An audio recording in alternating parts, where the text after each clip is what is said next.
Liz. We got Rich now. Ann's there. Paul, I saw his name, but I didn't see his picture. There we go. Now we got everybody. Great. Oh, where's my gavel? There we go. I call this meeting to order. Today is September 1st, 2020. This regular city council meeting is conducted via telecommunication as in compliant with the provisions of the Brown Act and Executive Order N-2920 issued by the governor. The city council meeting is live streamed on channel 26 and the city's website and on YouTube. Roll call, please, Deputy City Clerk. Councilmember Waterman. Here. Councilmember Bybee. Present. Councilmember Resnikoff. Here. Vice Mayor Gibbons. Here. Mayor Landry. Present. So I'd like to lead us in the Pledge of Allegiance. I pledge allegiance to the flag of the United States of America and to the republic for which it stands, one nation, under God, indivisible, with liberty and justice for all. Thank you. We can go back to the live screen, Cecil. Somewhere. So we have no special presentations or proclamations. We have no communications or petitions. Now is the time if you have an oral request. This portion of the meeting is reserved for persons wishing to address the city council on a matter not on the agenda. Those members of the public wishing to participate are asked to register at the city clerk's office. After registering, you will receive a confirmation and containing information of how to join the meeting. Has the deputy city clerk received any comments for oral request? We do not. Okay, great, thank you. So I'm going to the mayor's announcements. We have some slides. The city of Campbell continues to work closely with our partnering agencies to monitor how the coronavirus is impacting our communities. We are actively monitoring the information provided by the U.S. Centers of Disease Control and reviewing the guidance provided by the County Public Health Department. We continue to take proactive steps to prioritize the health and safety of our employees and our community members. Our focus is to maintain essential businesses and to keep everybody informed. Next slide. Be heard by November 3rd. Voting is now easier than ever in Santa Clara County. The Voters' Choice Act emphasizes the convenience for voters. All registered voters will be getting a mailed ballot that will be automatically sent to them in a prepaid envelope. Completed ballots can also be submitted at any of the conveniently placed ballot boxes. We will have one here at City Hall. And I think there will be one at the library. Voters who prefer to vote in person can still do so at any of the voting centers that will be open throughout Santa Clara County starting on October 31st. Oh, Halloween. Voting centers will offer sanitary in-person options and they will be COVID compliant.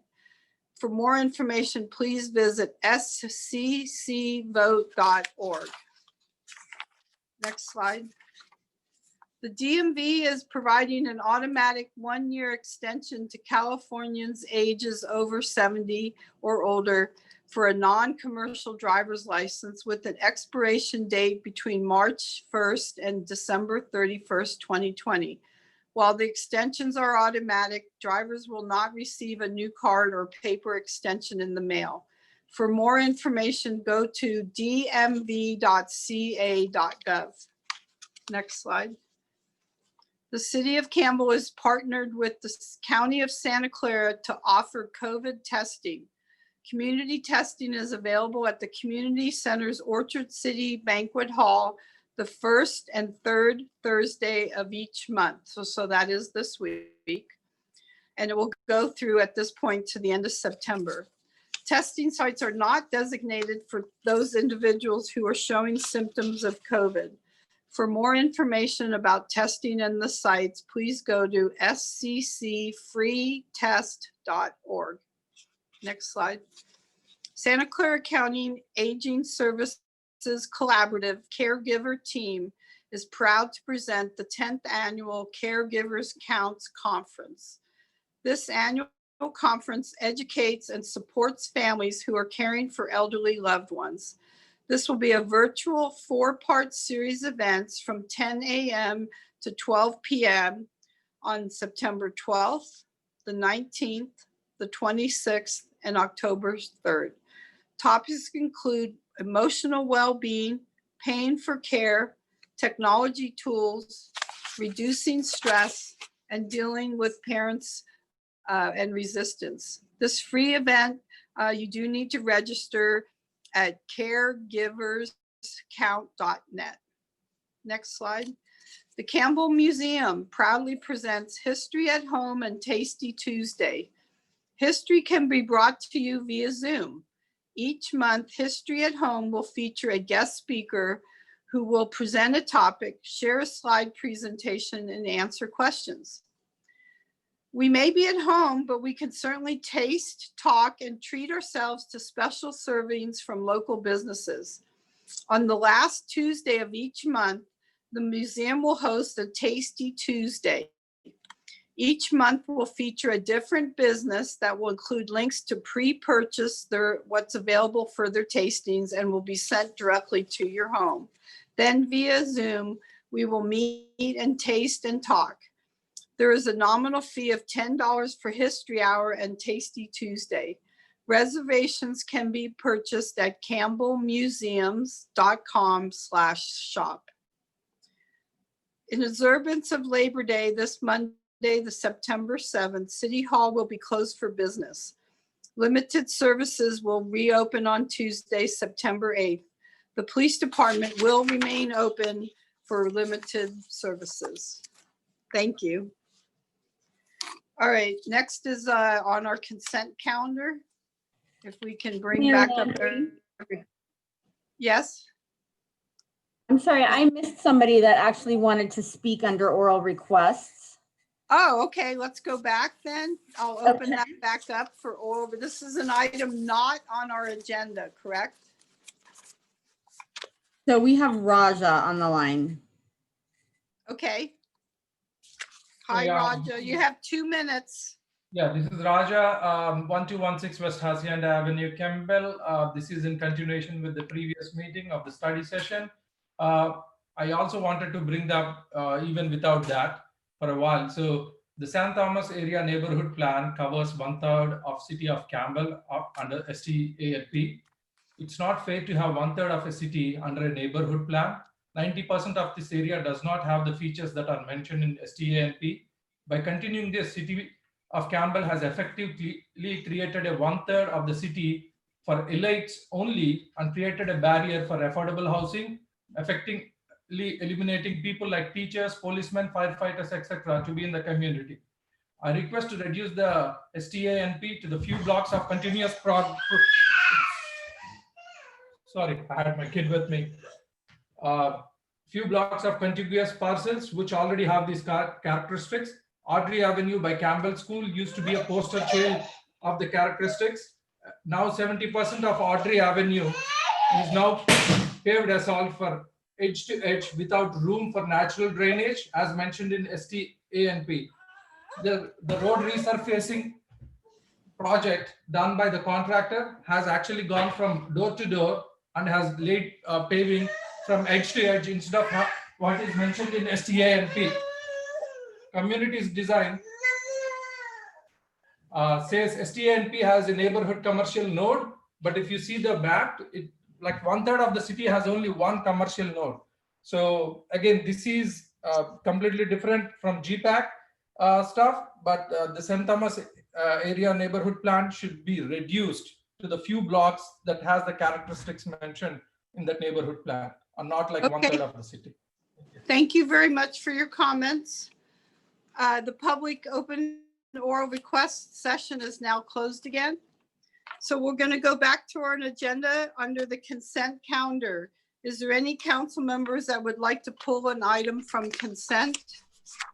Liz, Number 8, please. number 8. Any other council members? I don't see any other. I'll take a motion on the items 1 through 7. I'll move I move. consent on items 1 through 7. Second. Roll call, please. Councilmember Waterman. Aye. Councilmember Vibey. Aye. Councilmember Resnikoff. Aye. Vice Mayor Gibbons. Aye. Mayor Landry. Aye. So now we'll go to item 8, acceptance of a donation from Sean's Canines. So my reason for pulling is just basically to make a comment. I am in support of this for one primary reason, which is that our police in relationship with our community and the situations that they run across needs to have as many tools as possible. And I'm going to say non-lethal, I believe I'm correct in saying that, non-lethal options. And expanding our canine program fits into those parameters that I think are relevant for our police department at this point in time. I would like to take note that there is money involved and we're switching money around and there will be costs going forward. So I don't take this lightly. I realize there's cost impact, and given our financial situation, we will know more about on September 15th. I think we just need to be very cautious going forward whenever we are now proposing anything that has initial and additional costs and certainly long-term maintenance costs.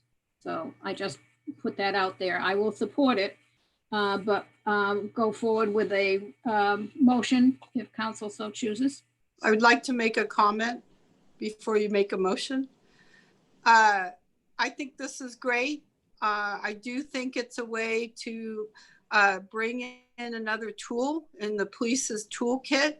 I do know that Lucas, our current K-9 officer, has been extremely helpful. And I really look forward to having him have a buddy. But Chief, when's the comfort dog coming?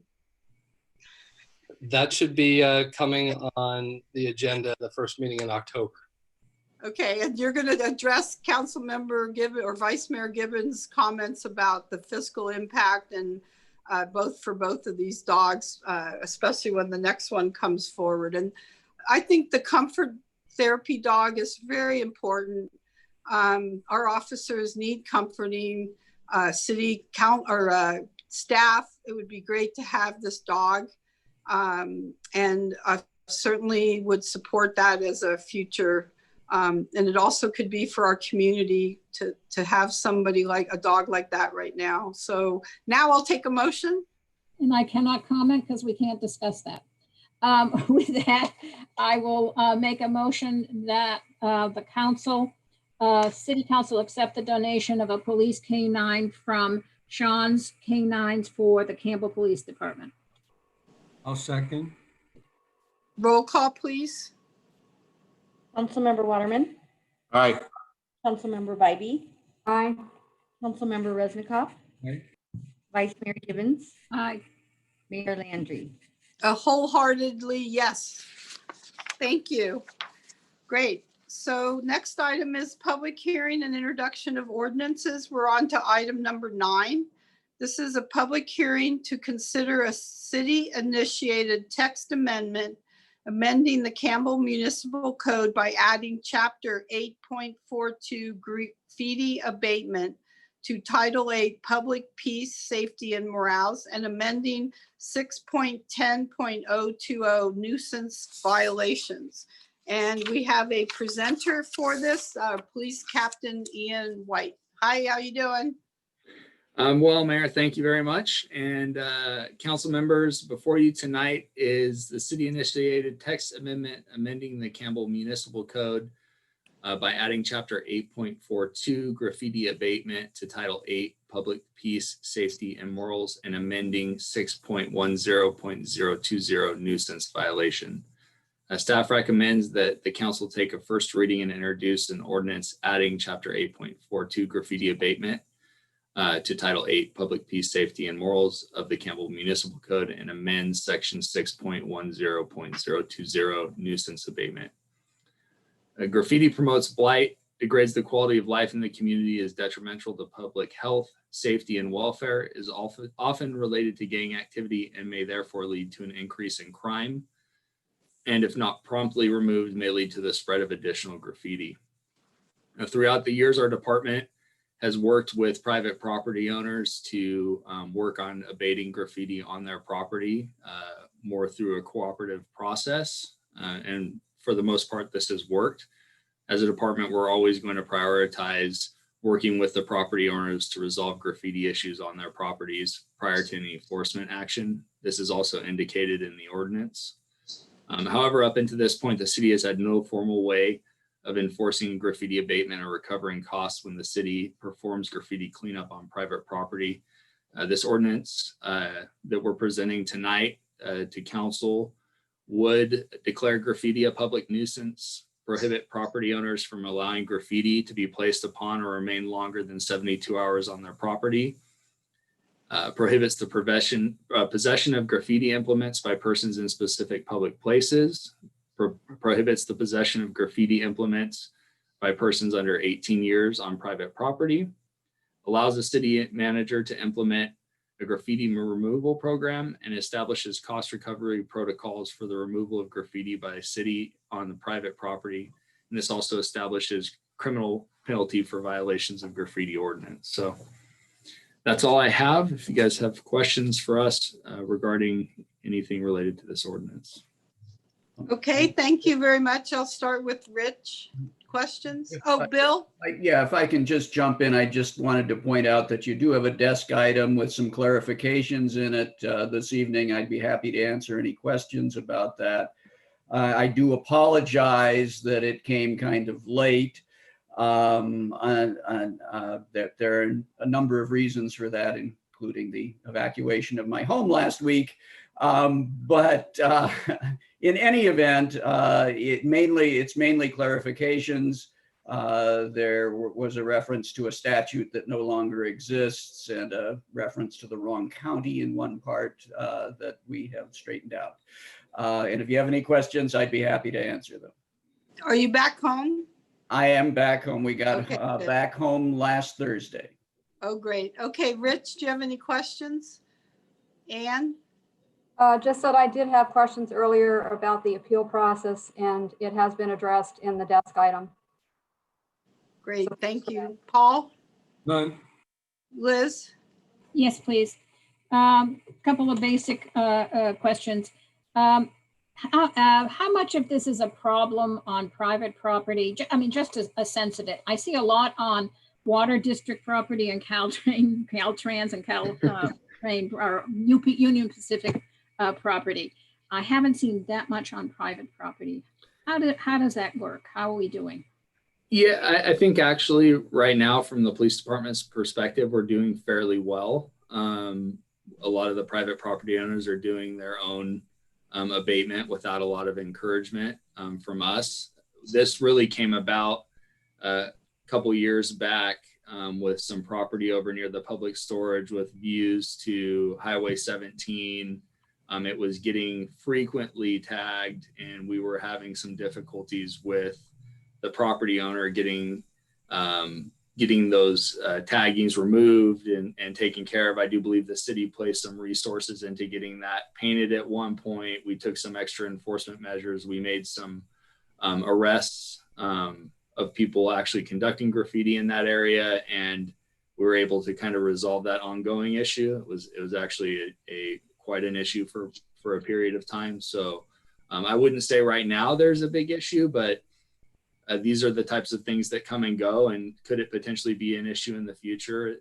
It sure could. And it would be nice to be able to have the ability to have some tools at hand to cooperatively work with these property owners to get them to remove light when it needs to be removed.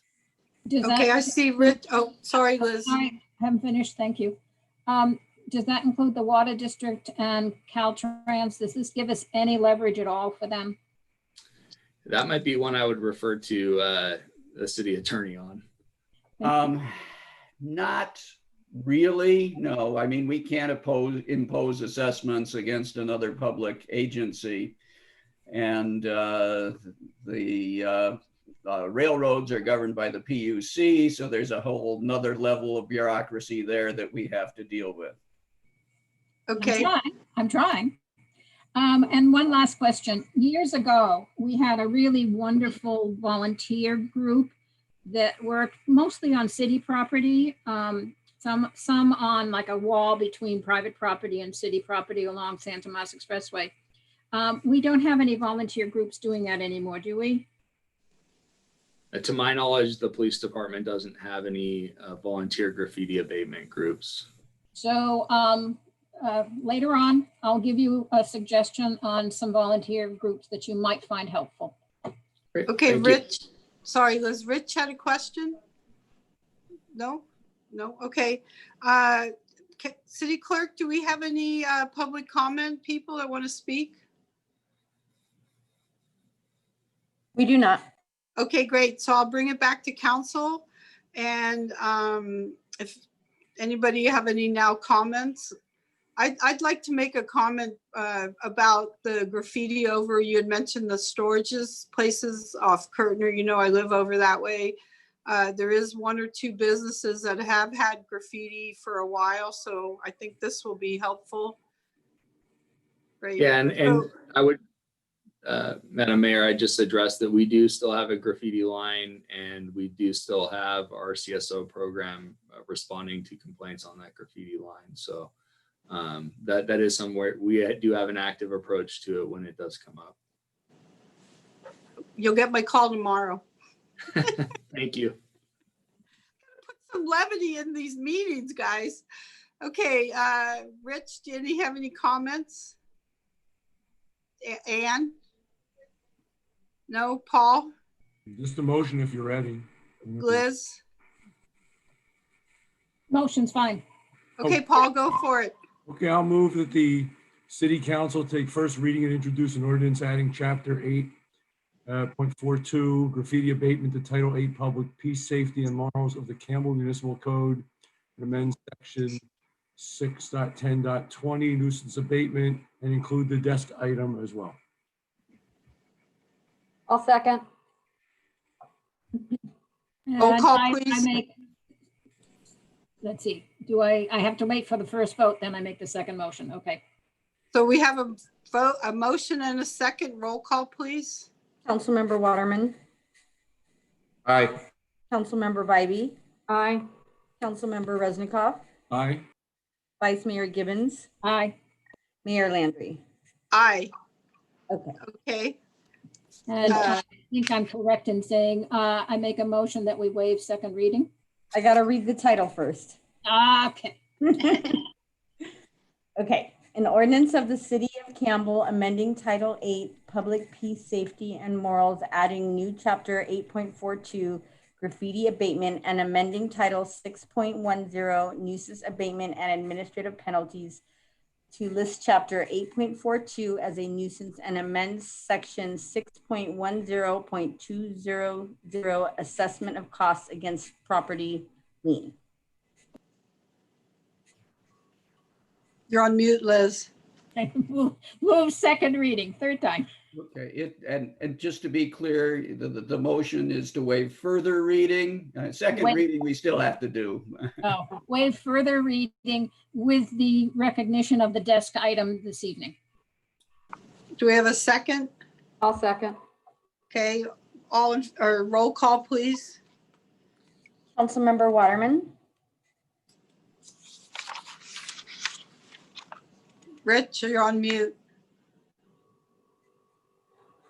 Aye. Councilmember Bybee, Aye. Councilmember Resnikoff, Aye. Vice Mayor Gibbons, Aye. Mayor Landry. Aye. Great, that passed. I was just Okay, trying to move so the we're- meeting along. There we go. We moved it along. Okay, so we're now going to go to unfinished business. This is item number 10.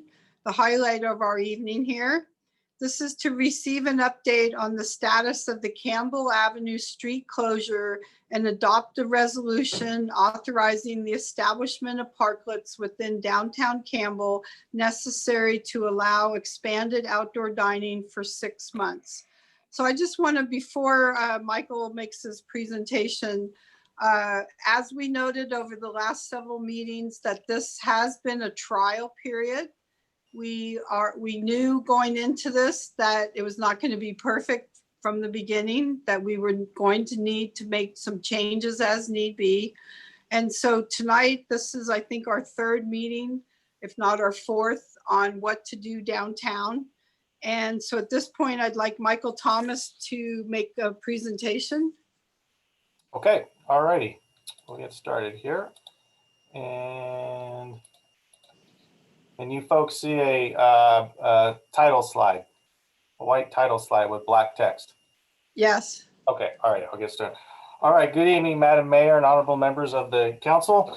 Before you this evening is the update to the Campbell Avenue street closure program and the resolution that's before you to adopt a resolution authorizing the establishment of parklets. So part of these updates are part of this information on the updates that we give you is based on survey responses that we collect from the downtown business and property owners. And here's a summary of some of the survey results that we've gotten overall that we've learned, and the conclusions that we've seen from the responses is that restaurants are benefiting from the closure and retail is not, generally speaking. There's decreasing retail revenue and increasing restaurant revenue. However, the downtown does lack vibrancy. It looks empty and resembles a construction zone. And at times there's less business activity and foot traffic on weekdays. However, there's more business activity and foot traffic on weekends. Respondents have mentioned saying that it'd be beneficial if there were parking spaces closer to businesses for curbside pickup and takeout orders. And overall, majority of businesses support a closure modification with parklets as being the most common option based on the feedback that we've gotten from our surveys that we've been doing since the month began. But I just wanted to give you a quick survey results summary, and at this point, I'll turn it over to the Community Development Director, Paul Crimoy. Hi, Paul. Hi, Madam Mayor, members of the City Council. Next slide, Michael. Thank you. So as part of— 1 second, sorry, Community Development Director. I'm seeing 2 slides concurrently, and if you could switch it to just the one slide and make it a little bigger, I would appreciate it. Yeah, I would agree. Okay, sorry about that. Oh, we got them all now. There's a button, Michael, there's a button right there. There you go. Hit that. All right. Is that better? Now the slide went away. No, now the slide went away. Click that one again. You turn the video. There we go. Michael, you're displaying your notes. Oh. You just need to go presentation. That's the one that has it right there. Let me fix that. My mistake. What would a meeting be without some technical difficulties? Come on, this is par for the course here, guys. F5. How about now? No. No, can we just, we'll have to put up with it so we can keep moving forward. Oh, So I'm sorry about that. that's okay. Go ahead, Paul. All right. So Michael went through, we've been conducting surveys with the downtown business owners and businesses for some time. Every week we've been conducting the surveys. And as Michael pointed out, restaurants are doing better and retail feel they're not because of the street closure. So where do we go from here? That seems to be the question. Staff has been doing research on what other cities are doing. It's good to look at, what's working, maybe what's not. We know Los Gatos is doing the parklets. We know Morgan Hill's doing the parklets. We've heard some good things about Los Altos, and they're doing a combination of both. They are doing street closure and parklets. So when I went there, these photos are, I took these photos in the afternoon. This is lunchtime during the week. This is a photo of a street closure. And as you can see, no cars, no activity, some tables and chairs in the distance. Next slide. Here's another photo looking another way of Los Altos street closure. Next slide. Now we get into where they've identified streets that can continue with traffic, but they've established these parklets where they have barriers and these concrete K-rails that would separate and protect people that want to eat versus people that are driving. Next slide.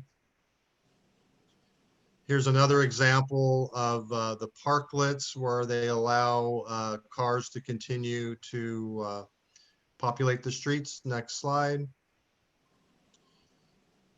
So one of the things that we're looking at as planners is, how the pandemic's not going to end anytime soon. That's really unfortunate, but we have to be real. And we're moving into the winter months. So what are the restaurant businesses going to do? And I think it's important for them to begin to plan for some conceivable amount of time so they can invest in tent structures, et cetera, for coverings and inclement weather. This is an example of what Los Altos is doing with the tent structures and landscaping. Next slide. Here's another example. It's kind of precarious that they're using these planters rather than K-rails, but that seems to be acceptable for this city. Next slide. Now, as I went down south, I took a couple of days off and I went to Paso Robles. Paso Robles is also doing the parklets, and you can see the cars on the streets is providing activity. Next slide. There's people walking around. This is during the week. This is not on a Saturday evening or afternoon. This is during the week. Next slide. So this is a very old town. So as I'm driving down, you can see the parklets in the distance. Next slide. Next slide. They put these covers. We have the same orange barriers, and they put these covers to make them look a little bit more attractive. Next slide. As we come down, many people are eating outside. You see people walking on the street, cars driving. All this is activity that helps energize the street system. Next slide. So now I'm in Arroyo Grande. This is where my mom lives. They are doing the same thing. Next slide. You can see people are walking, people are driving down the street. Next slide. This is a kind of a brewery, microbrewery that they've created the parklet. Next slide. San Luis Obispo. So I was in San Luis Obispo as well. That's that area down south. They also are doing the parklets. Next slide. Once again, the streets are still activated. They're not shut down. Next slide. So one of the things that we're kind of learning with parklets is that it allows Campbell Avenue to still be open. It continues to have vehicle and pedestrian activity. Restaurants can expand onto the street parking stalls.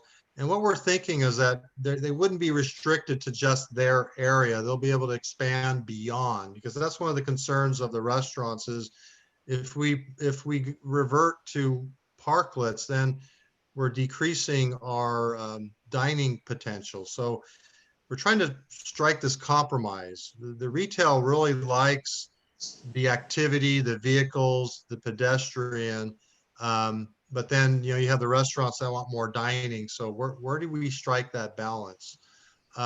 Street parking stalls will be maintained in designated areas. I'm going to show you that in a little bit.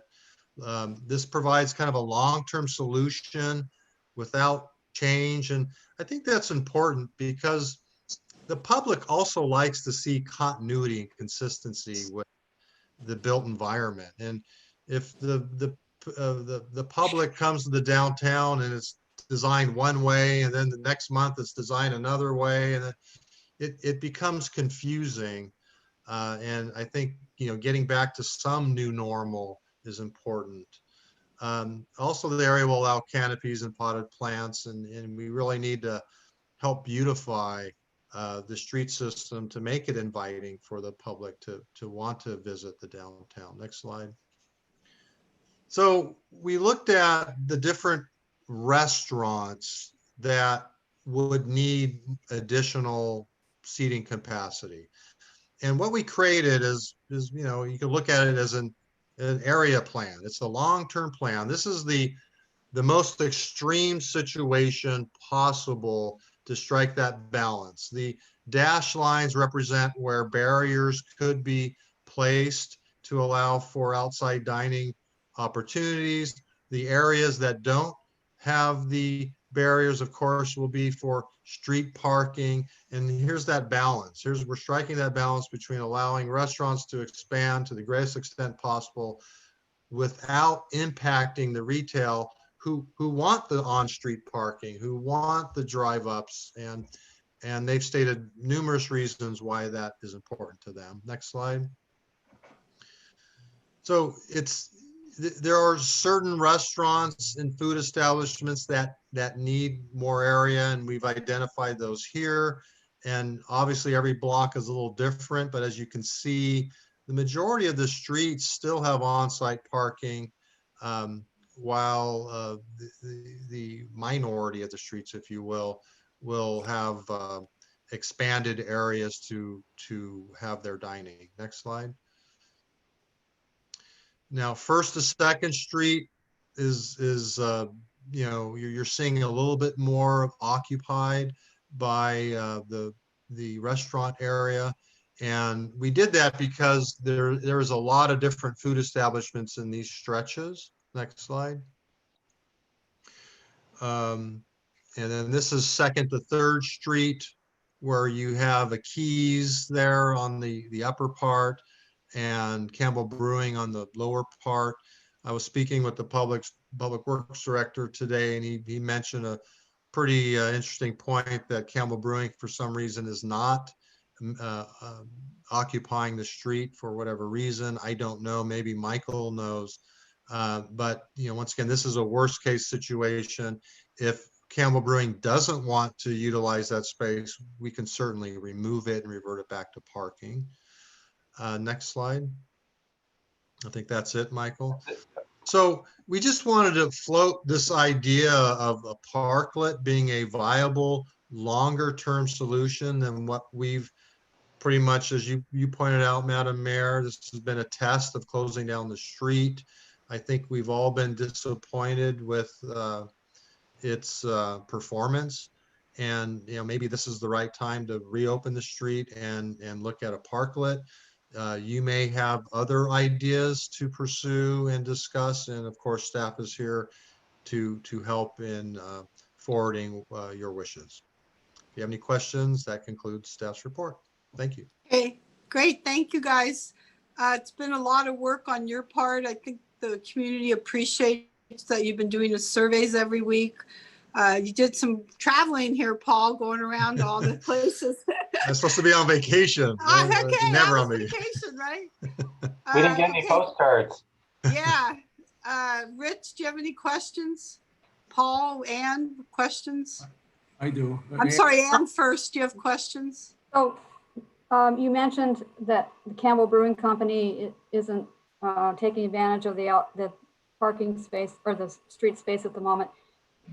Work with each business to determine their needs and whether or not they want to participate in the parklet if we choose to go that route. I think that's an important point, Council Member Bybee.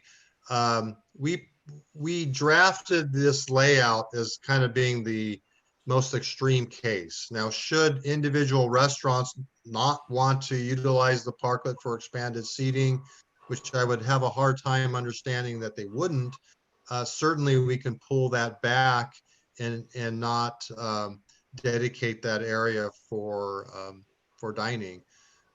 But we certainly, if you decide to move forward with the parklet, we would certainly check in with each individual business to make certain that they're okay with that area. I did reach out to the business owner of Campbell Brewing before the street closure to let him know that that the street closure was in the works and in the plans, and he wanted to wait and see how things have unfolded, with the street closure and with his own personal with the business operation and how his business is responding to COVID. And in my follow-up of attempts with that particular owner, I haven't been able to get a follow-up response from him. I do know that he does operate another restaurant in a neighboring community, and I know he has been involved with that operation. So I will reach out to him again to see for an update to see what his intentions are going forward. Okay, thank you. And then one next question. Will the cross streets remain open if the Parklet idea is approved? All the streets would be open. We would reopen all the streets in the downtown. The barriers would occupy the on-street parking stalls as illustrated in those diagrams. Okay, thank you. Paul? Thank you. So more general question first. So are you recommending the parklets with no street shutdown at all, but giving an option of saying there could be a hybrid model from between what we have today, the parklets being it, parklets on there, and maybe closed Friday, Saturday, Sunday, if that makes sense? Are you recommending parklets with no shutdown, east, west, north, south? Right. No shutdown of the street system. That's correct. Okay. And then the discussion will be if it's possible to do a hybrid, but that's not the recommendation. Okay. So second part here, maybe Michael, if we can go back to the survey data, because I appreciate, first of all, Director Kermoyan, the photos. It's always good to see vacation photos with that. But really, I mean, that at least is real data that we can see things that are happening, right? So that's good. I think it's relevant. I go back to the survey data, a couple of questions. If I understand this right, the 4 categories here would be COVID, the total. Paul, you got to sit closer. You keep Okay. fading in and out. Sorry about that. I'm trying to switch screens here too, so I backed up. So we have pre-COVID, then in March, we go to total shutdown. June, we go to outside only. And then July, we go to closing Campbell. Is that the 3 comparisons we have? Mm-hmm. Okay. Correct. So one, I guess, question here at the very bottom, just go to overall average daily transactions. Where does that come from? I don't know what that average is. Overall daily transact. Those are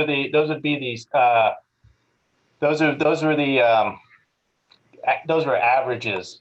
Well, I got 205 transactions in July 31st, the last one. At 205, and I got average overall 68 average. Even above it with 205 to 38. I just don't know how. I took the averages of the data that was provided to me.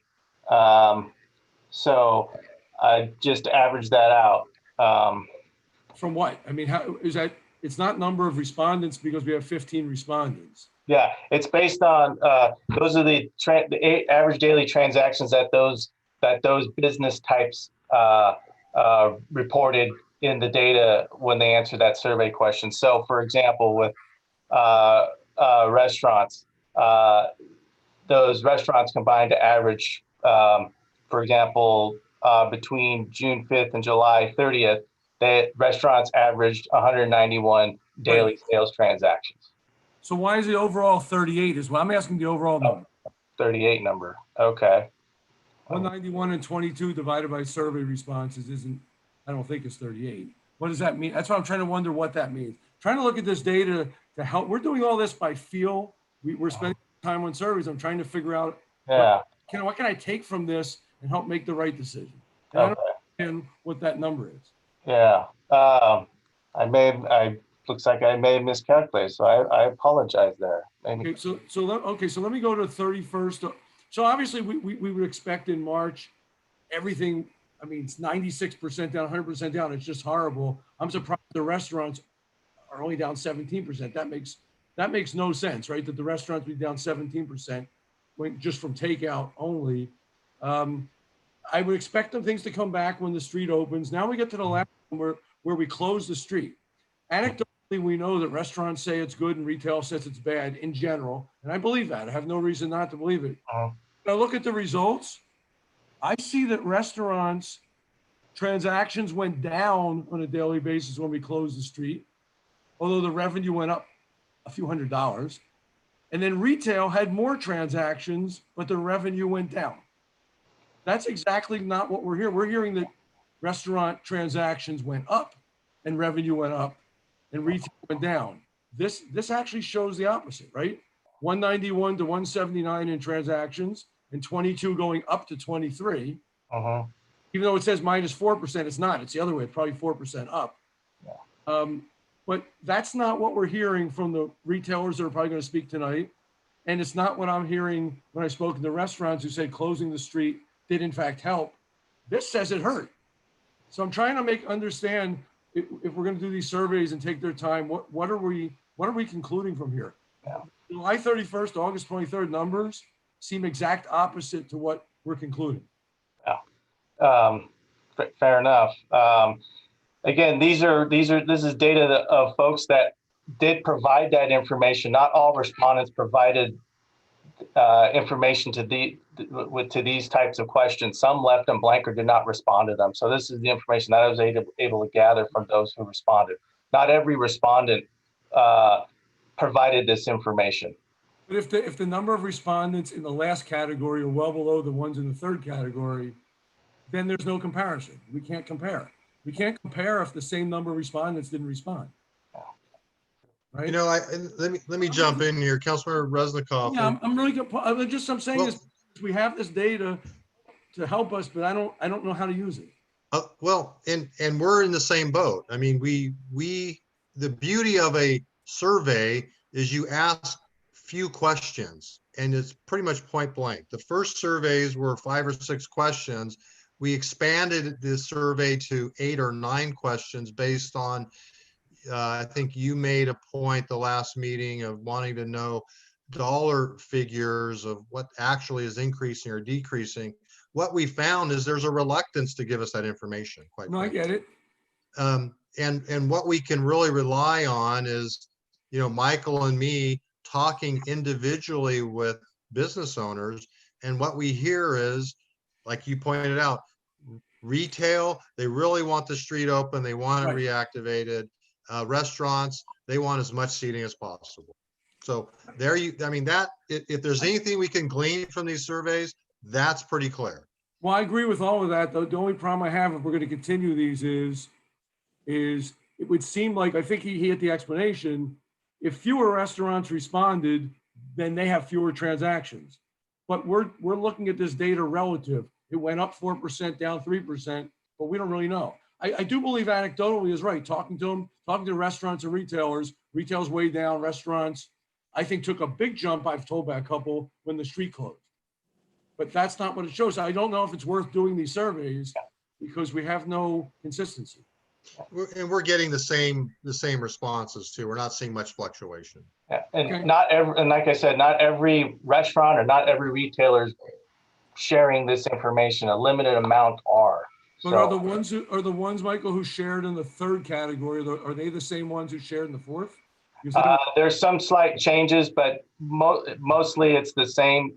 From what I can tell, based on responses, if I was to guess, it's relatively the same businesses. But however, they are anonymous. But okay. From what I can, based on how they responded, there are some similarities between the surveys in terms of respondent types. Thank you. Liz? I have a comment, so I'll hold off on questions. Okay. I think Paul was asking quite a lot of my questions because some of the numbers, I'm not a numbers person, but when Paul questions it, I agree. I don't get it either. So I think he mentioned all my questions. Okay, so at this point, we're going to open it up to our public hearing. City Clerk, do we have speakers? We do. The first, How many Let's start with how many do we have? At least one, possibly two. So You're I cutting have out- Jen Keating, but I don't see him on the phone or on the line anymore. Okay, so whoever's listening, if you want to speak, now's the time. And Andrea, can you say the email address again, since I always get it wrong? If they want to ask you to speak, what is it? City's clerk? So the clerk's office email is clerksoffice@campbellca.gov. However, if they want to register to speak, they should use the link that's provided on the agenda. Okay. So anybody who wishes to speak, please do what you need to so we can hear you. So go ahead and start with the first speaker. Jimmy Rose. Yes. Am I unmuted right now? Yes, no, you're live. I can hear you. Okay. So I am from the Vesper. So we're on the 394 East Campbell side. Yep. So from as far as I know, every person that comes to our business wants the street to be closed permanently. The lady across the street who owns the retail shop said that we can use her space. The one across from them is being liquidated. The Petals has been closed since COVID has happened, and the salon also has been closed. And we have had permission to go across the street to use their space. We are operating at 1/3 of our original sales. And if we go to Parklets, we will be reduced to 1/6, which basically reduces us to losing money every week. So in response to what retail places are wanting and what restaurants need, we provide how much sales tax revenue for the city is the question, to how much retail provides for the city. Okay, And- so right now we're receiving public comments. After public comments, we can discuss, but we can't respond individually to each person. So let's go to our next speaker.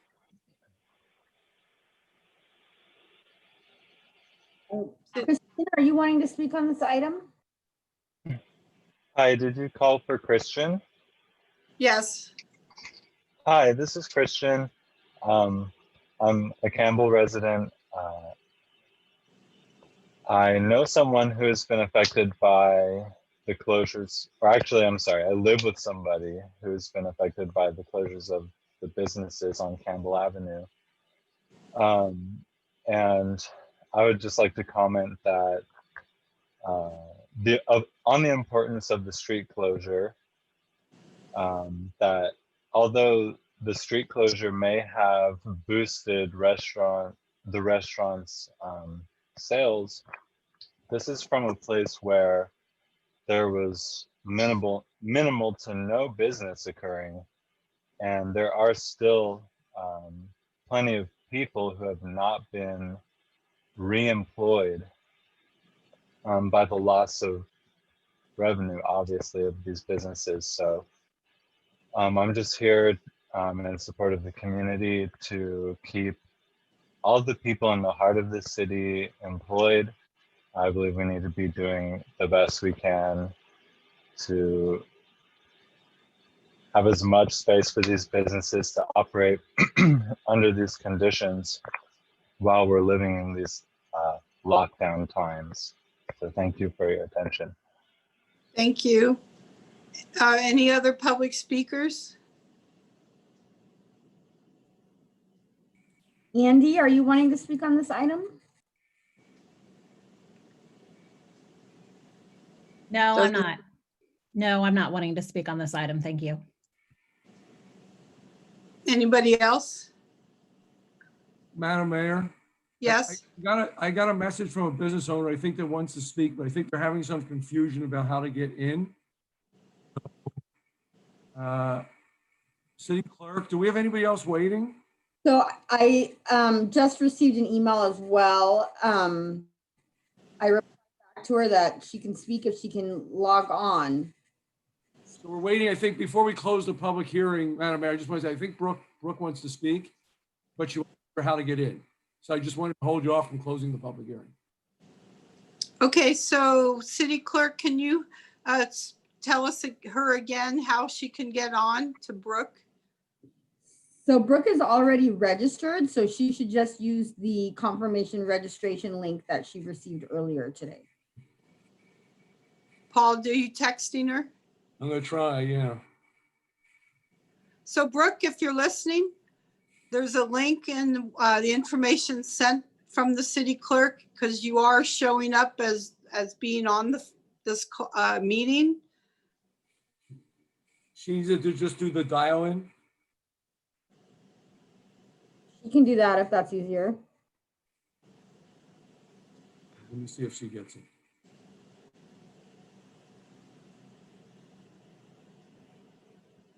Again, technical difficulties are part of the meetings these days. We plan accordingly. I'm just waiting for a response, sorry.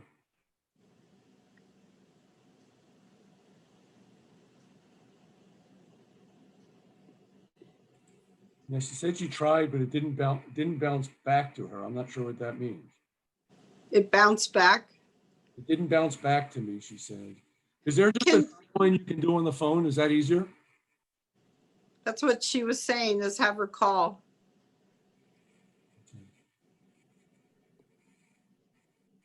I got an option, Paul. Can you have her call you and have her on speakerphone on your phone? Try if it'll work. I can try. Because you can, if you call her and then put her on speaker.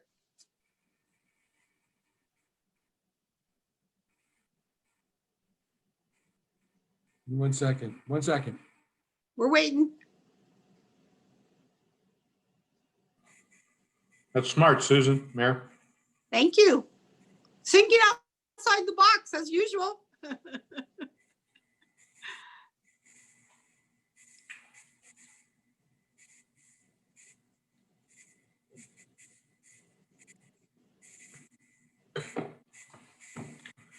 Actually, that goes with it quite well.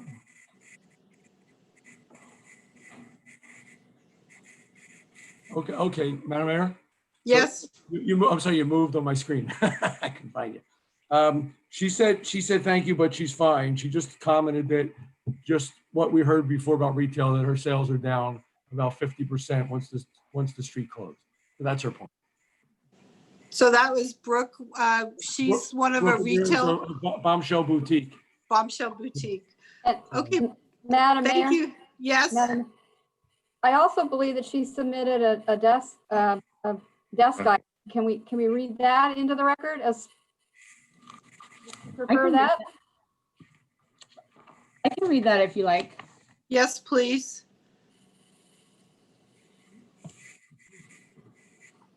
Okay.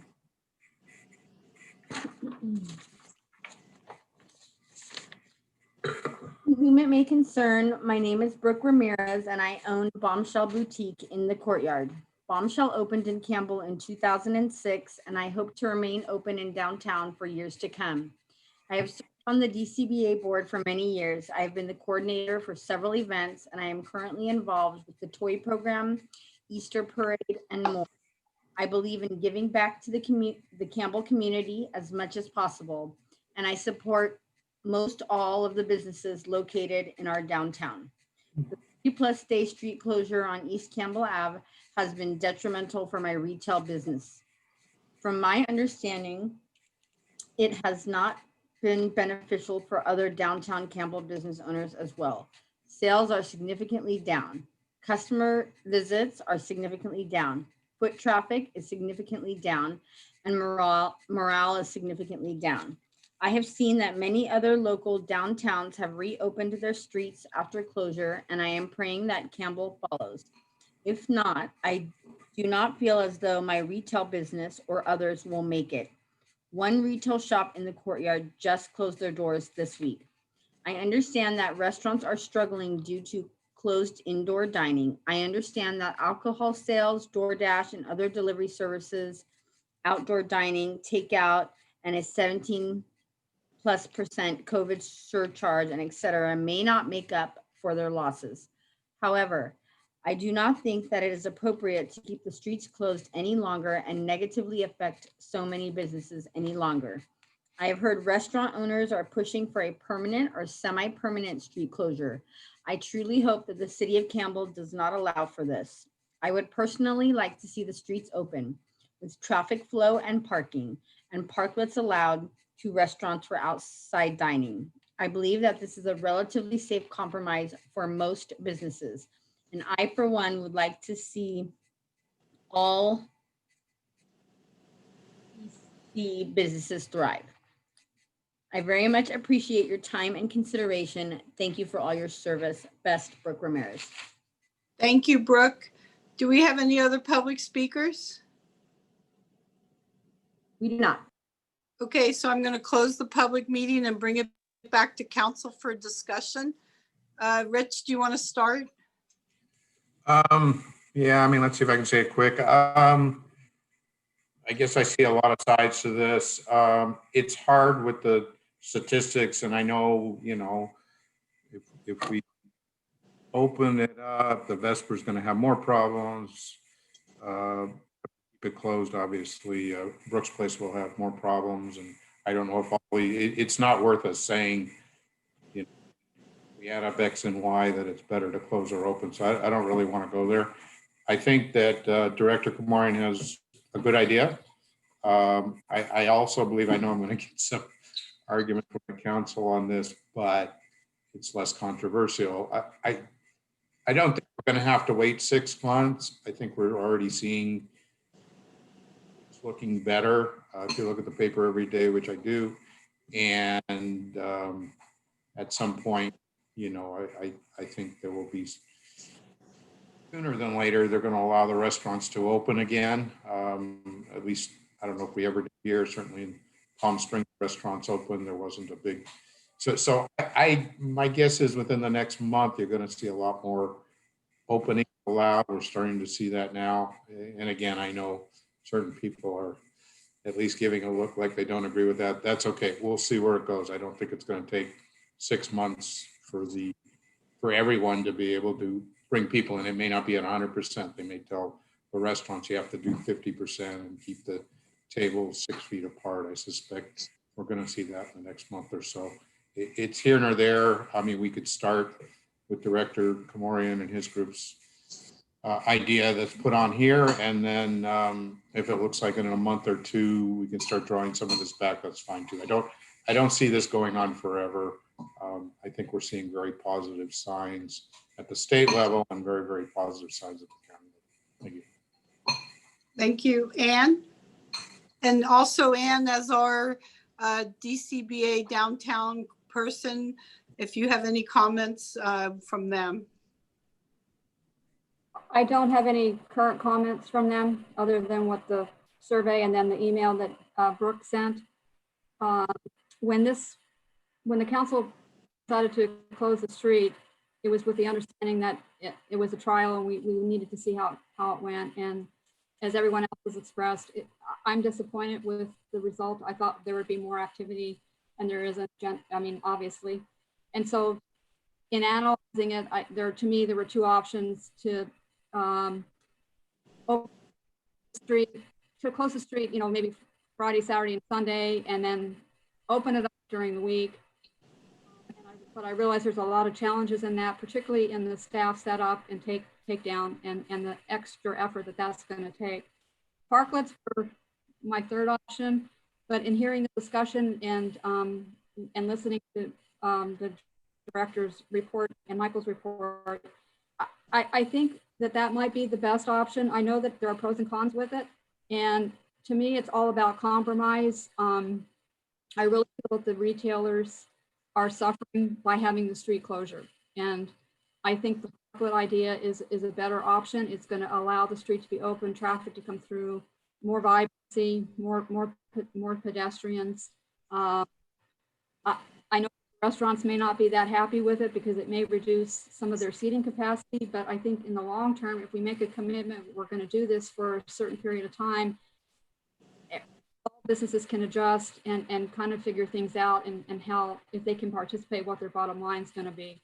I I'm a little hesitant to say, let's do it for 6 months, given the time of the year it is, and that we're going to be into the fall and then winter, and the weather may not be that conducive to outdoor seating.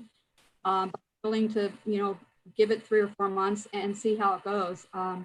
I think it's a compromise that hopefully most restaurants and retailers will kind of accept and embrace. Thank you. Paul? Okay, thank you. Yeah, well, when we started this, we're really shotgunning, right? We didn't know what to do, but doing nothing was probably the worst option. We said we come back and review it. It's not working for everybody, so it needs to have some changes. Director makes a good case on the Parklets based on the other cities that we've seen. Do something that supports the retailers as well as the restaurants. Parklets result in a little less seating capacity for the restaurants. My questions are, is there a hybrid method that works? Should there be Friday, Saturday, Sunday that this is closed? I don't know if there's a value to that. I'm open to hearing other people's comments. And maybe I missed this earlier, but to Director Kermoyan, if we do the Parklets, restaurants that want to do that, at what average cost to do this for them? So the question is, what's the cost of the restaurant? The cost to implement this, we may be reducing, for the ones that are making use of this change now, we're reducing their sales potential.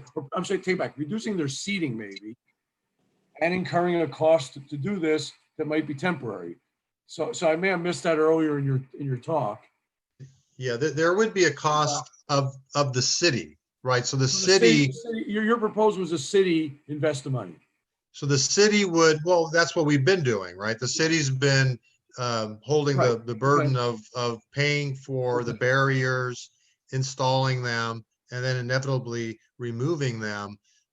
We would need a lot more barriers, and I would leave that up to the Public Works Director. We've identified K-rails, the water-filled barriers. So they don't have to be attached either. They could be staggered with potted plants in the middle. I think, just as a land use planner, you want to beautify. It shouldn't be just so utilitarian. It needs to strike that balance. So yeah, there would be an added cost. How fast? So I saw the cost. No, I'm sorry. I thought there was some shared. My mistake. What's the time frame if we tonight decide to do that to implement this? It will take several weeks, and I think at this point I would probably hand it off to the Public Works Director, who would be more in touch with the logistics of ordering. And before he would answer that, let me just follow up with this. If it's several weeks, the council has an issue too. What do we do in the meantime? Do we leave it as is? Well, that's not working for the retailers. Do we do a hybrid and leave it certain days? We know that there's a cost to Public Works to go out. I'm just going to say Friday morning and Monday morning to move the barriers. But is that a fair thing to do to get this hybrid and then transition into Parklets?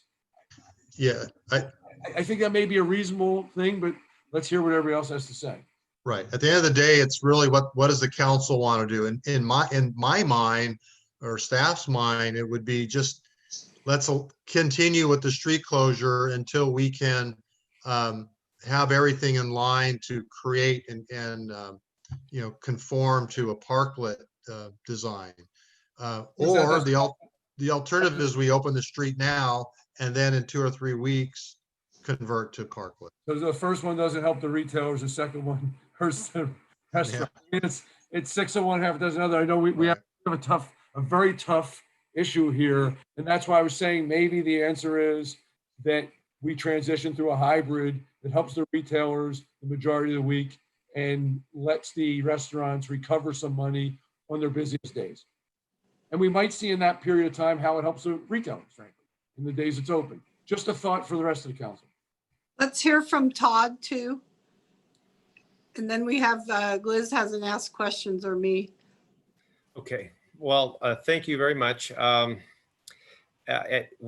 we've been spending most of our effort on trying to cost this out so far. So we really haven't put a lot of effort into the implementation, but it would probably be very close to what Director Kermoyan said.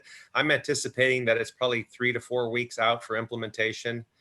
And then the implementation is not a simple thing either. I mean, if this is the best solution once it goes in, that's great. But once we do this, I will tell you that it's probably going to be something that is not very portable, right? Because we're talking about placing concrete barriers, and the number that we would have to place under the most optimistic model that you've seen tonight is probably over 1,000 linear feet, and that's probably 2 days worth of installation with the crane. So this is not something that we can simply order and then have our staff install. This would require us to do some level of procurement, whether it's rental or purchase.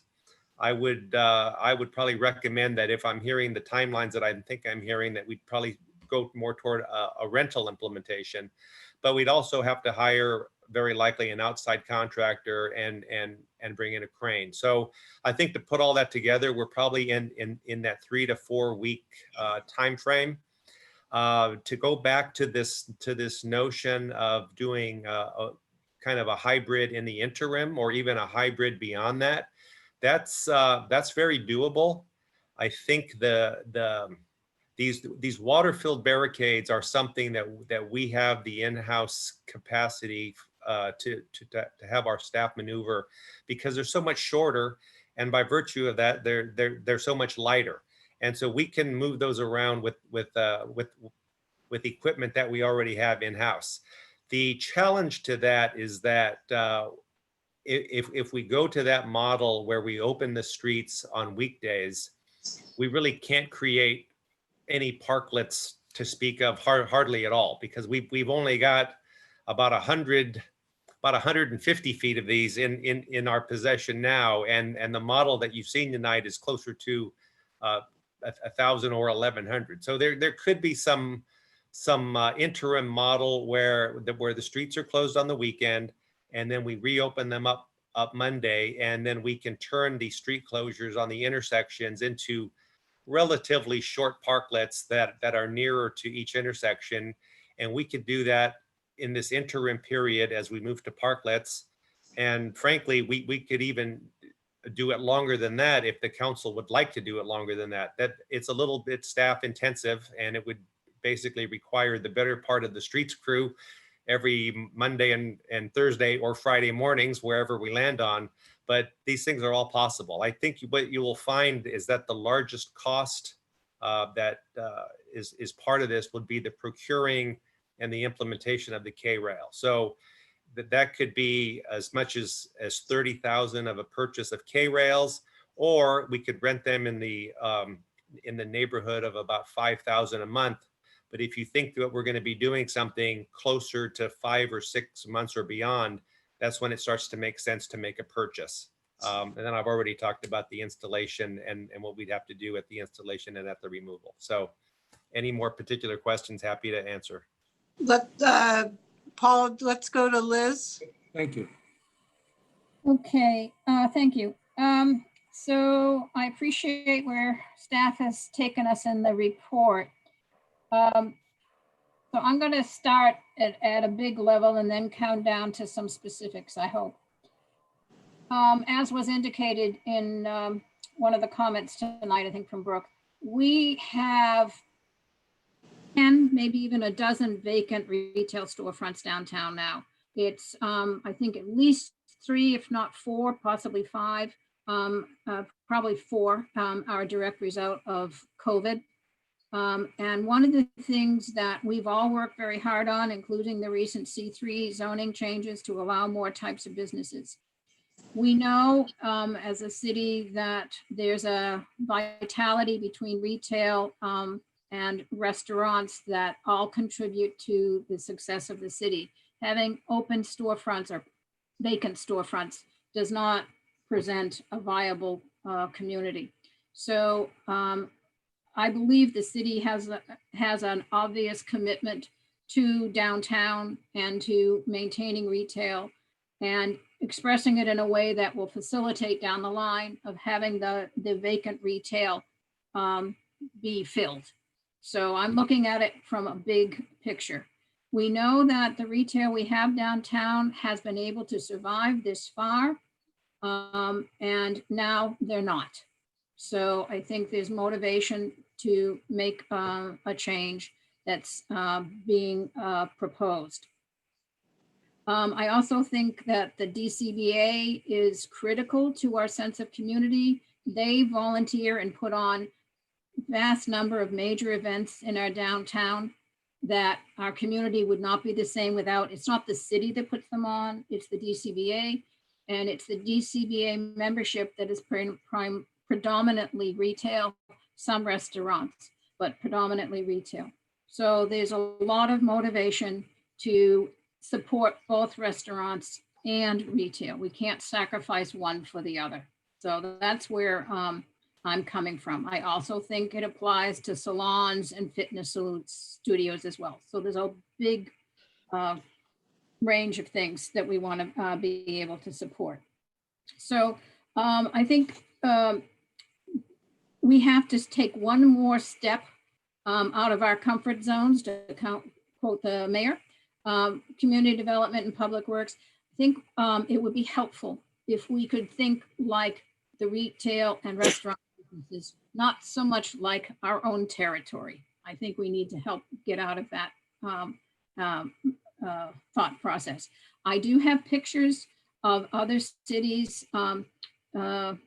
near Hollister, but I can't think of the name of it. San Juan Bautista. I also have pictures of Polk Street in San Francisco. And I think it's Dublin. I always get it mixed, but I think it's Dublin. They went to Parklets after opening up their street. Palo Alto has also started to reopen some of their streets.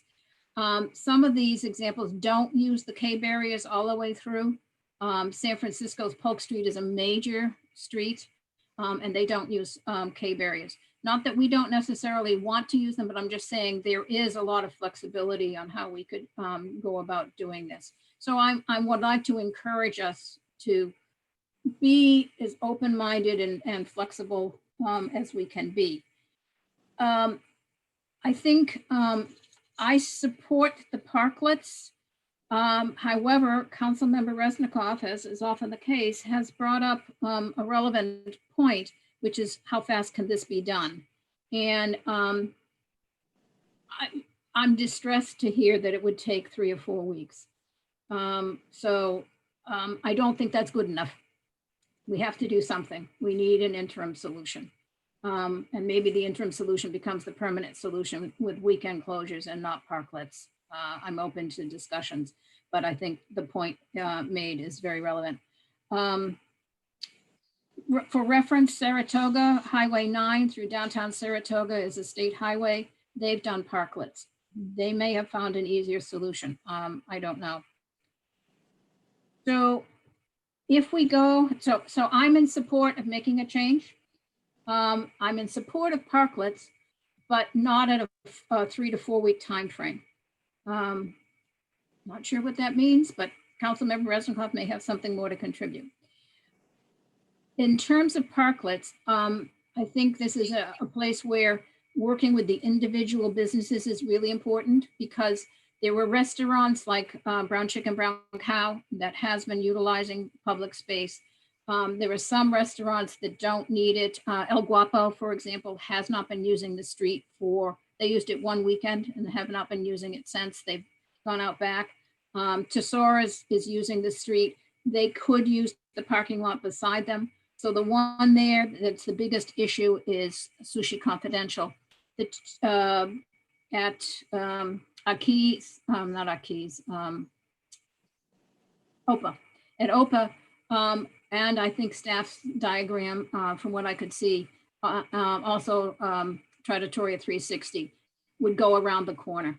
Those are the businesses that have, I think, the biggest challenge, and I'll requalify that in a second, but because of where they're located, they have a big challenge of needing additional space.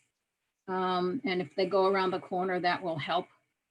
I would like to find a hybrid solution, and I'm I'm going to say it, but not that I'm committed to it. Between Railway and Central is the one block that has restaurants on both sides. That's the one block that has vitality most evenings and certainly on the weekends. Maybe that's an option for some of those businesses because there are some down that way that are landlocked too.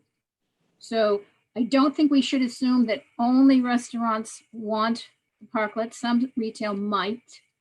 I don't think we want to assume that all restaurants do want them, and they may want to be on the side streets as well as Campbell Ave. And I think businesses would cooperate with each other, but the only way to do that is not with a survey, but is to go door to door. And I know staff's been working hard to do that. So that's where I am at the moment. Okay, let me make some comments. I think most of you know I want to be fair and equitable. I don't think right now it is equitable. I know the restaurants love it and are doing better, but I really feel for all the retail and their declining sales. I'm worried that some of these retail won't make it a month, that they're on the brink right now.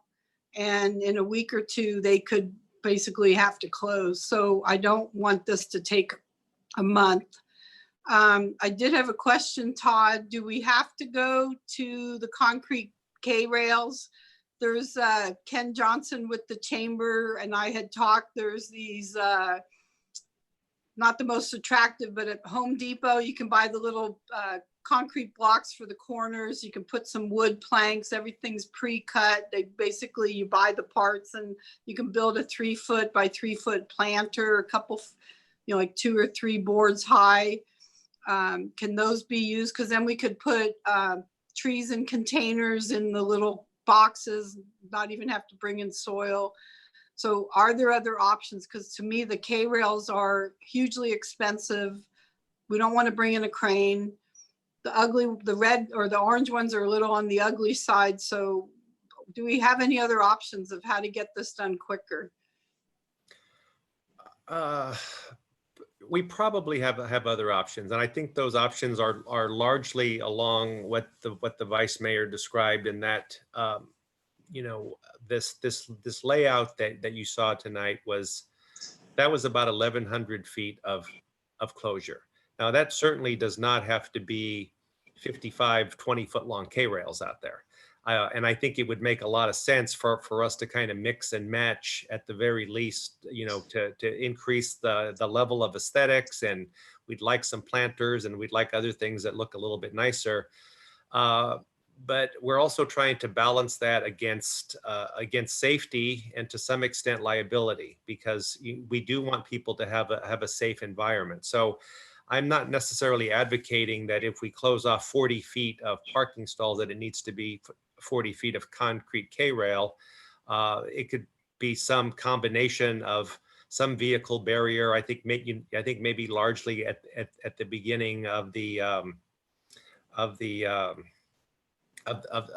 parking lane, if you will, you know, as the bulb outs taper down, you know, maybe the first layer of that is a K-rail to help designate for cars that there's no parking here, and maybe the second or third stall at that point has some trees and some other things that are a little more attractive. And I don't necessarily think that this will take 3 or 4 weeks, but I don't want to mislead you and say that we can do this in 1 or 2 and then it doesn't happen. So if this is the direction that the council wants to go, and we will certainly implement something, whether it's a parklet solution or a hybrid of a weekend open and closed solution, as fast as possible. But I think it would be probably a little better to be pleasantly surprised that we've come in sooner rather than to be back in 2 weeks trying to explain to you why it's not quite finished yet. And so if this is the direction, I guess I should say, whatever the direction is, we will start working on that tomorrow. And we can do a check-in through the city manager with each council member to advise you of our progress. And we will implement this as fast as we possibly can. So you're not going to start tonight after our council meeting, Todd?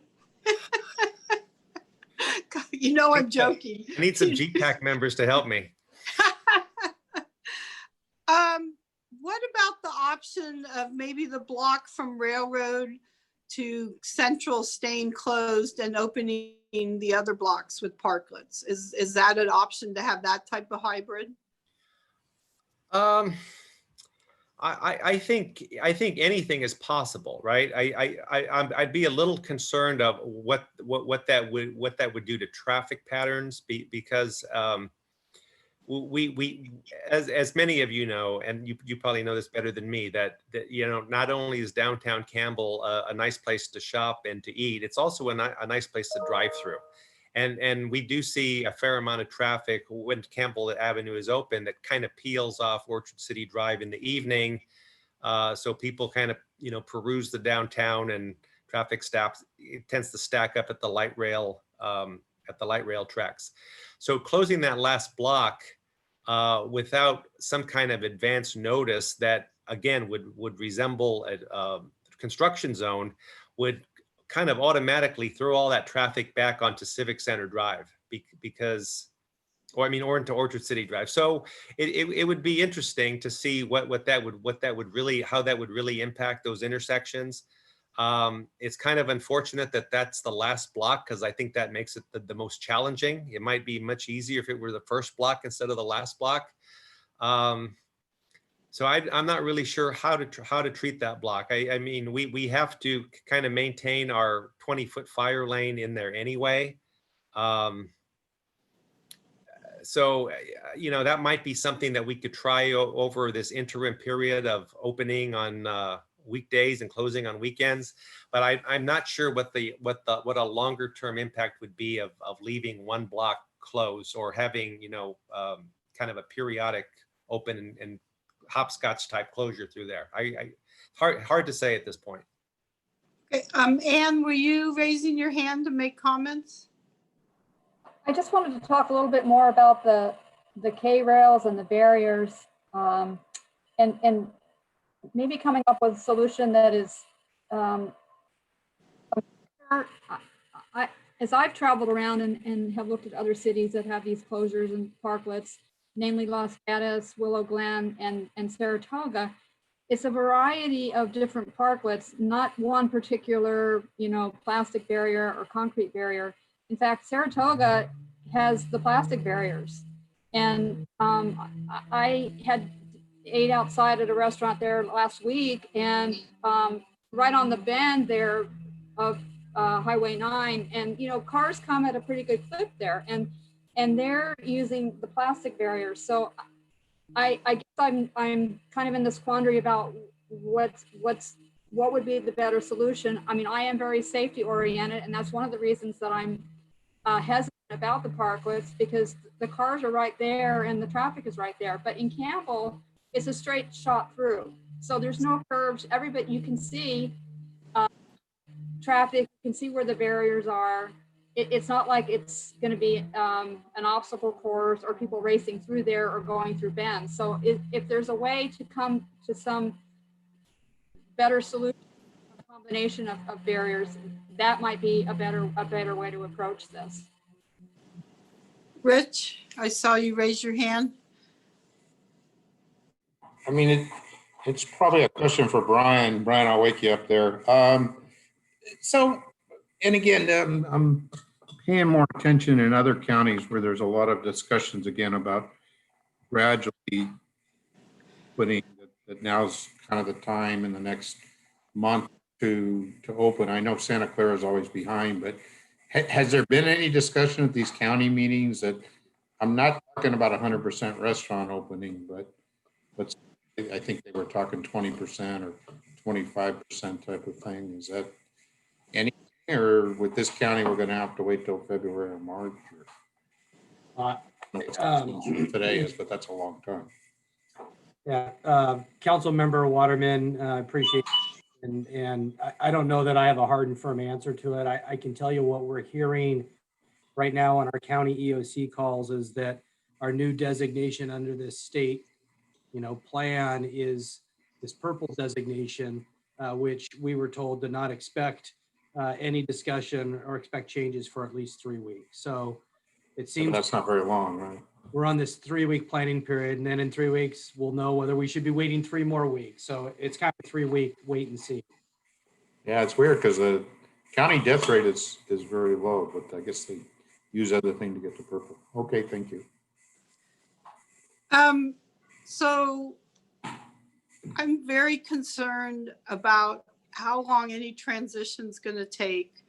And I do not think that we should make a 6-month commitment. We're going to have the rain season starts in October 15th. Several years now, we've had rain into September and late September. I don't see investing $30,000 in buying new barriers, K-rails, whatever we purchase. But I'm very concerned that if we take too long, the retail's not going to survive. And I would even suggest that maybe we help retail pay rent if that's going to take that long, because I've heard from 2 businesses through the grapevine that they will not last a couple more weeks. So I'm definitely looking at what we can do quicker. I did talk with Brian today. You can't just say tomorrow we're going to open the street up. That won't work. Do we leave it closed for this Labor Day weekend? What does that look like though for retail? And I would say, why don't we rent? You said about $5,000 a month. Why don't we do something like make a 2-month commitment to rent them? And instead of spending 30 to buy, we spend 10 to rent, and we help the retail or anybody else with helping with rent or something, so that we make sure they survive through whatever transition. I do think we can look into the type of removable planter, form them with the boards and the little blocks. I went and priced out, I think a 4x4 was like less than $200. There's probably some structural stability out of that, not as much of a barrier as a K-rail, but to me it's, put some container plants inside there, the thing could become part of a barrier. So I'm very worried about retail. I'm very worried that it's going to take too long. So I want to see us try to do something, like you said, Todd, if we maybe could do it in 2 weeks. If we don't have to bring a crane in, I'm guessing that makes it quicker. So this is a difficult decision. This is not just something easily done. I see Rich raising his hand some more. Rich?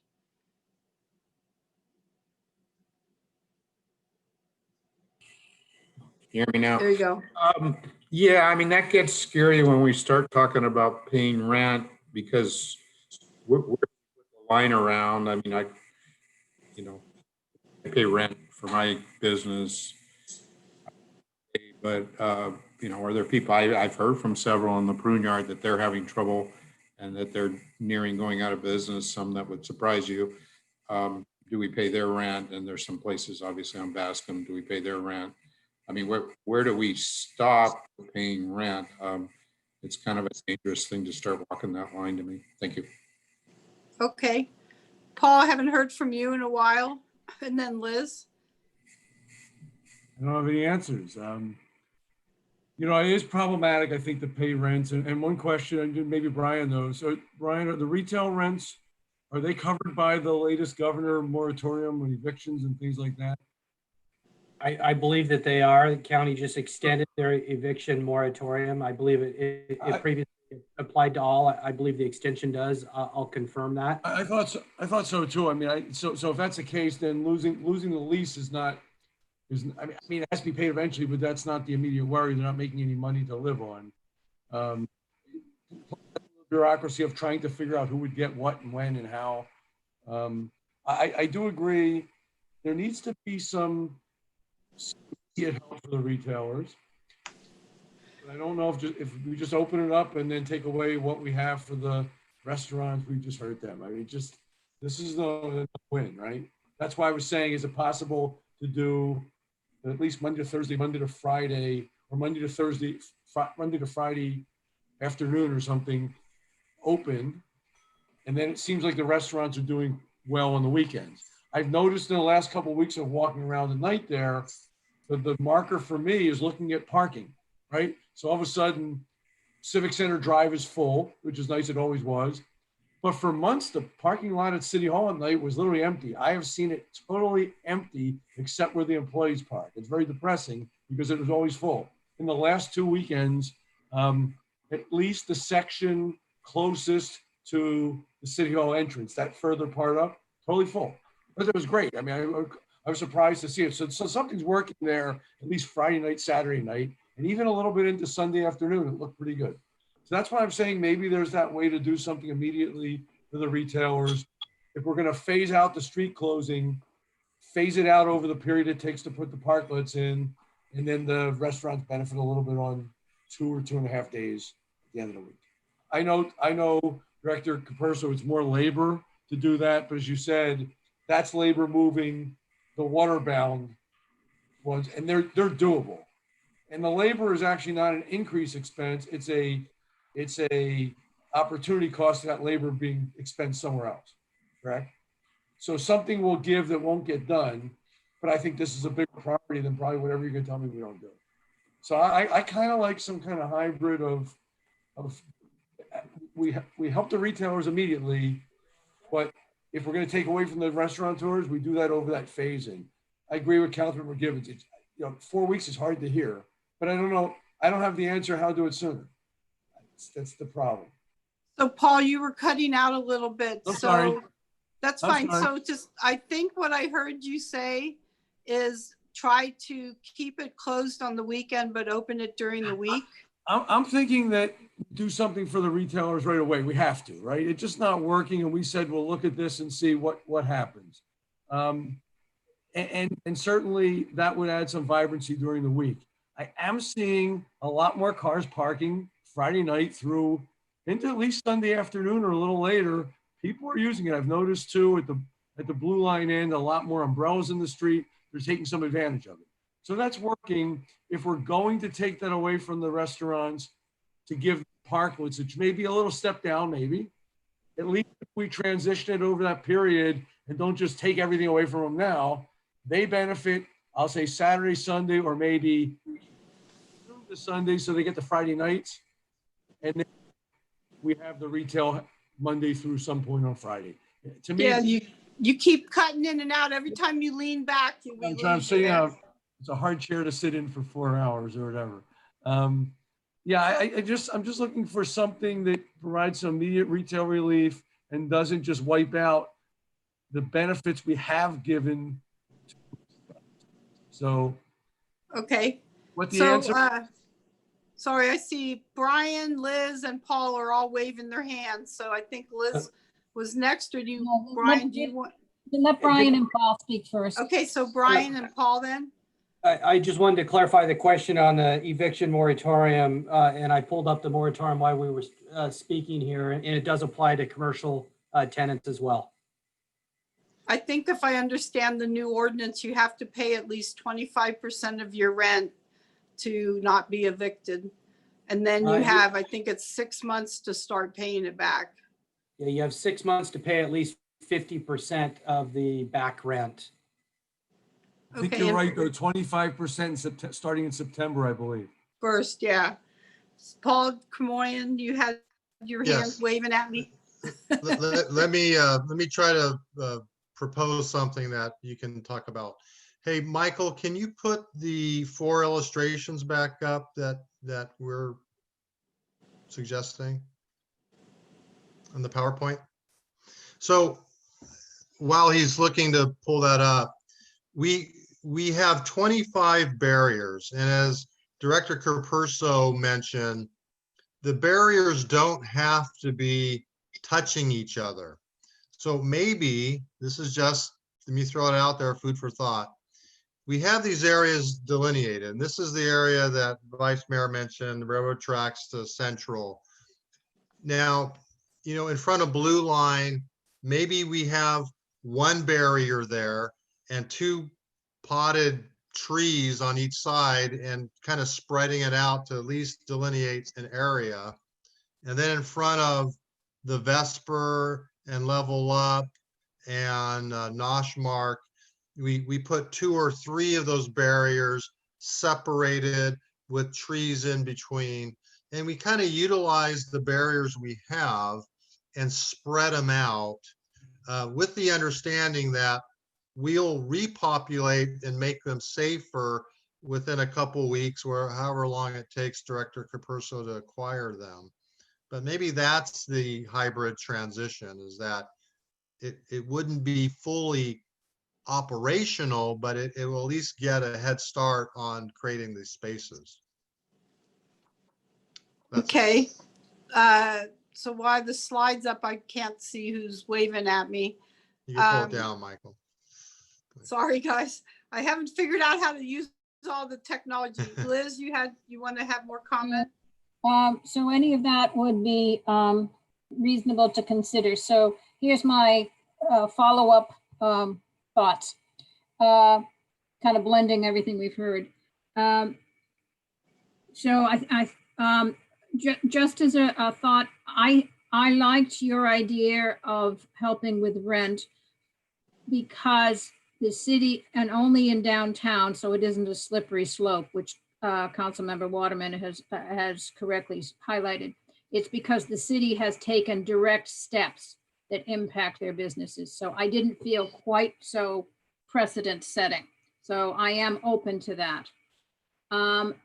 Thinking where we are now, this is now Tuesday, and we're beginning a long weekend, and the temperatures, if I'm correct, are projected to be in 90 and 100 degrees. So there's going to be a lot of hoping our air quality and safety is good. There's going to be a lot of pressure for outside dining. And I go downtown every Friday, Saturday, Sunday, and 1 or 2 days a week. So the activity downtown basically gets moving around 6:30, 7 o'clock at the latest, and ends at 9:30. Rarely by 10 are there any tables left out, except at a few places. So given where we are, given it's Labor Day weekend, and it's going to be hot, I would suggest that we give our staff the time to figure out how by Tuesday, the day after Labor Day, they reconfigure the road so that it's open in some fashion. And I think they have to work, frankly, with the businesses one by one to figure out the logistics of what they can get done to plan for a transition on Tuesday. I support Friday, Saturday, Sundays as having the street closed. Parklets were never my favorite because to me, it adds back the lack of space for pedestrians and tables and chairs. So I'm okay with parklets if that's what we need, but I personally like Friday, Saturday, Sundays. So I'm open to either. But I'd like to have the businesses really one by one, figure how they can help each other, work with each other physically, whatever, and give staff a couple of days, just a couple of days, Todd, to figure out what the next steps are and figure we will make some type of change on Tuesday. Okay, and I support that. I do think we should open it up during the week. The times that I've gone by, lunchtime, Monday, Tuesday, hardly any restaurants are open. It's not till about Thursday, Friday that you really start seeing a lot of people in the street. I do think the block on your diagram from Railroad to Central that's a lot of barricades on both sides of the street. It almost would be worth it to me to keep that block closed, and then do some help if we need to for the retail that is in that block. And then the other 3 blocks open with the moving towards the parklets and then only closing on the weekends. So I'm very concerned that first block there of how much barrier and K-rail. I also, there are other ideas that people have made about whether it's barricades or doing something with poles, and I know there's holes in the orange K-rail. Maybe we do some decorated poles or something to help with the look. I do like what Paul Camoyan said about, a barricade, a tree planter, a barricade, or something that we can spread out more of what we have. And I haven't heard back from, you want to have any other input, or Rich? And you have any other comments? Where are you at right now? I'm still leaning towards the parklets. I like the idea of kind of starting to move toward that direction as Director Camoyan discussed.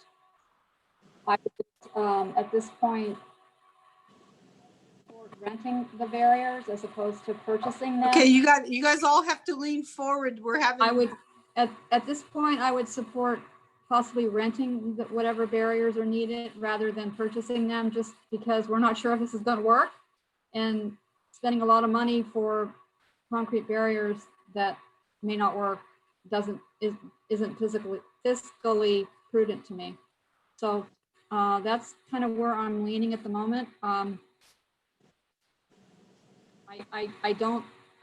still think that opening the street during the week is not the best solution. I'm sorry, you cut out. So you're saying opening during the week? I said opening the street, the early part of the week, whatever, I don't think is the best solution. So you're suggesting keeping the street closed or going No, right away? I'm suggesting moving towards the parklet idea and opening the street. And that would be starting Tuesday, or wait a couple weeks? Well, as soon as it can be put into place. Okay. I don't know how quickly you could rent barriers. I had suggested early on that we reach out to the city of Santa Clara, because they have all kinds of equipment there for their functions that they have that they're not currently having. They're not having football games or concerts, and they have a lot of heavy equipment that possibly we could, borrow or rent for a couple months as an option. Okay, so Paul, if you're going to speak, Paul Rezikoff, make sure you lean forward. I'm leaning. Lean in. Leaning. I'll move the computer closer than leaning. There you go. Yeah, I guess the only problem I have with doing immediate opening of everything is we're back to now helping one and hurting the other. That's why I kind of like this idea that if it's going to take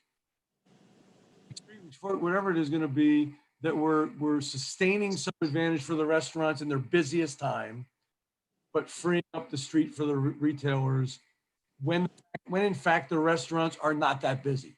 So it doesn't hurt the restaurants to have the street open partly for some days, and hurt them just to wipe out their street tables immediately. I just don't see opening it up and just removing all the extra seating and saying, yeah, soon we'll have more seats for you. It just doesn't work for me that way. I'm just trying to balance it. And we went totally one way to go totally the other way. I'm not sure we said that.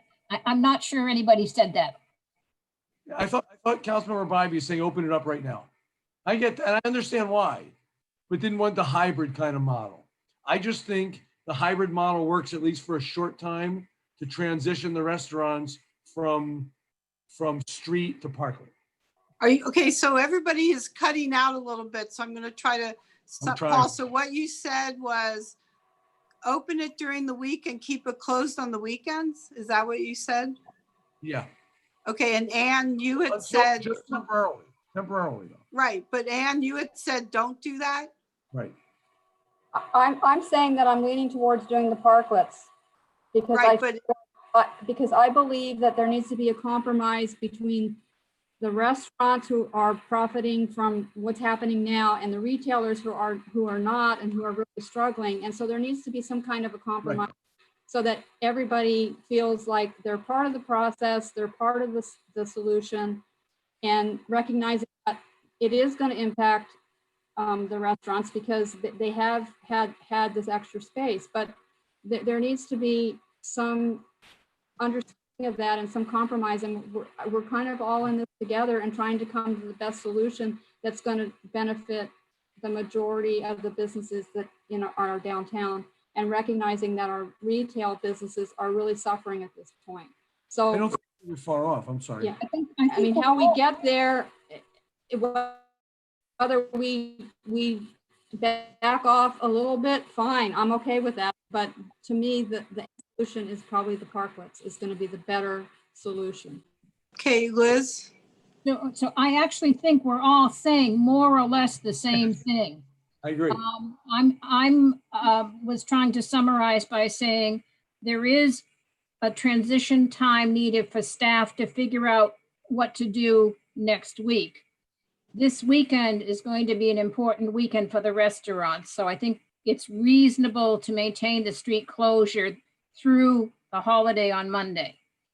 But that gives staff this week to figure out what to do starting Tuesday. And depending on what they figure out, I'm supportive of parklets or Friday, Saturday, Sunday closures, whatever seems best for the businesses and staff. I think the two need to come together and pick. I don't particularly like the parklets, but I'm fine with it if that's what people can make work. Okay, so let me see by you guys, we're not going to take a vote, but if you can raise your hand. What if we on Tuesday morning, because some of the restaurants aren't having seating on Tuesdays and Wednesdays, what if Tuesday morning we open the street and then Friday afternoon we close up the street for the weekend? Is anybody supporting that?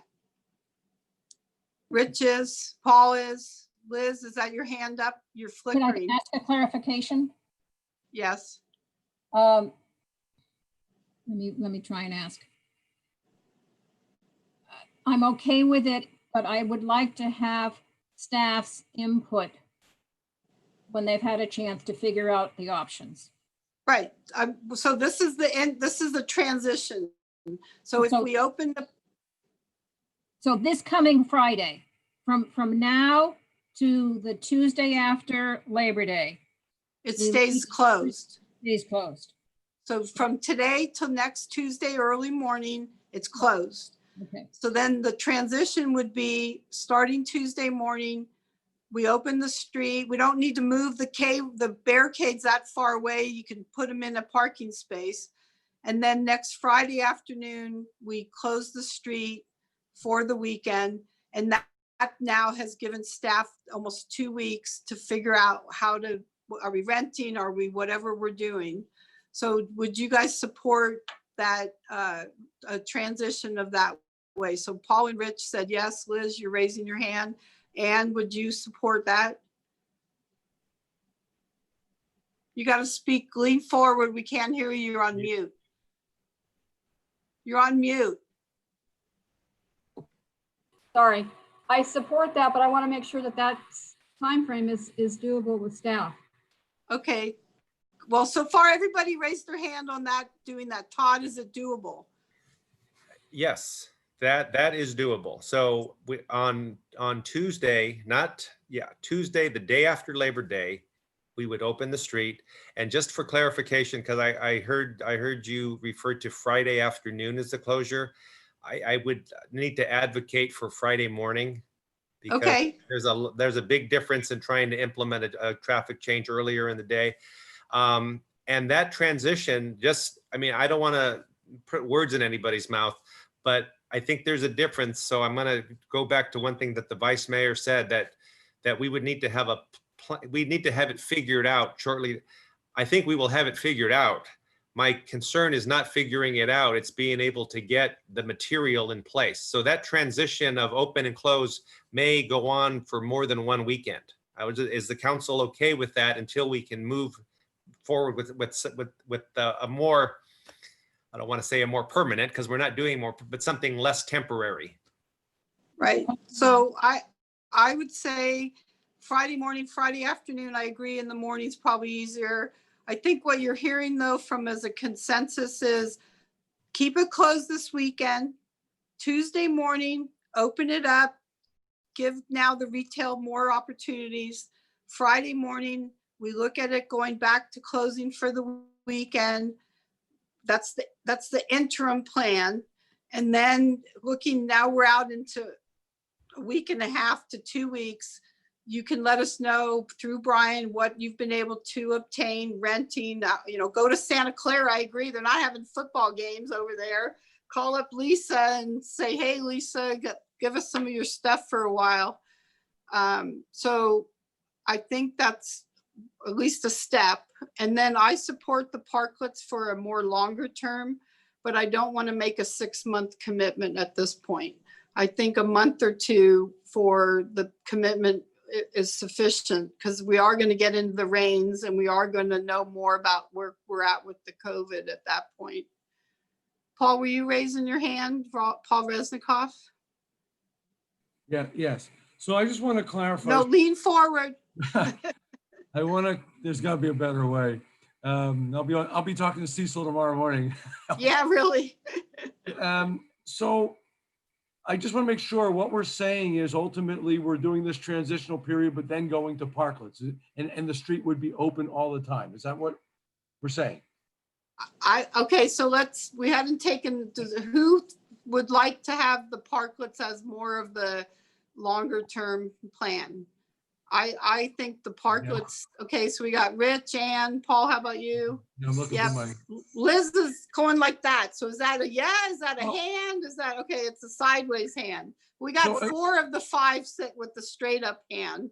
So it looks like if I may, I'm supportive of it. My hesitation is when staff knows more, they may come back and say, given that we're going to be in the middle of September and this is only going to be good for 4 more weeks, they may suggest a different approach. So I'm open to seeing what staff has to say when we get there. But yes, for the purposes of this discussion, yes. Okay, so the first decision, oh wait, Paul, you have more? Yeah, I was just going to say, I think a couple of quick things that we can't commit to a timeline. We're seeing right now that what we think will last a month or 2 months. We don't know, right? We gotta be flexible. And I think I just want to point out, I think that Councilmember Bybee and I are full agreement, except for what do we do until we get there. But I think at that point, we're agreeing that the parklets. I just want to have that temporary help the restaurants for 2.5 days or whatever it is, 3 days. Okay, so let's summarize one last time. Keep the street closed till Tuesday morning.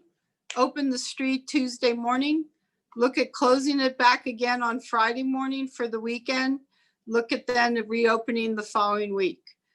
I think you have support for the parklet as a longer term, not permanent, but as a longer term solution for this. We've got the interim. We've said all along, this is trial by error and hopefully some successes. So Todd, do you have, and Paul and Brian, do you have enough from us at this point to at least start moving forward?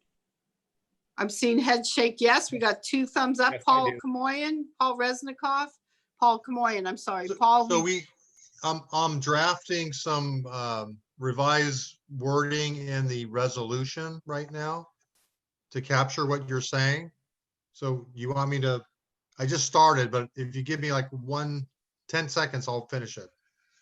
Bill, do we need a resolution revised? Because this is more of a discussion. Bill, our attorney. Yes, you do need a resolution with regard to control of the street. Yes. Okay.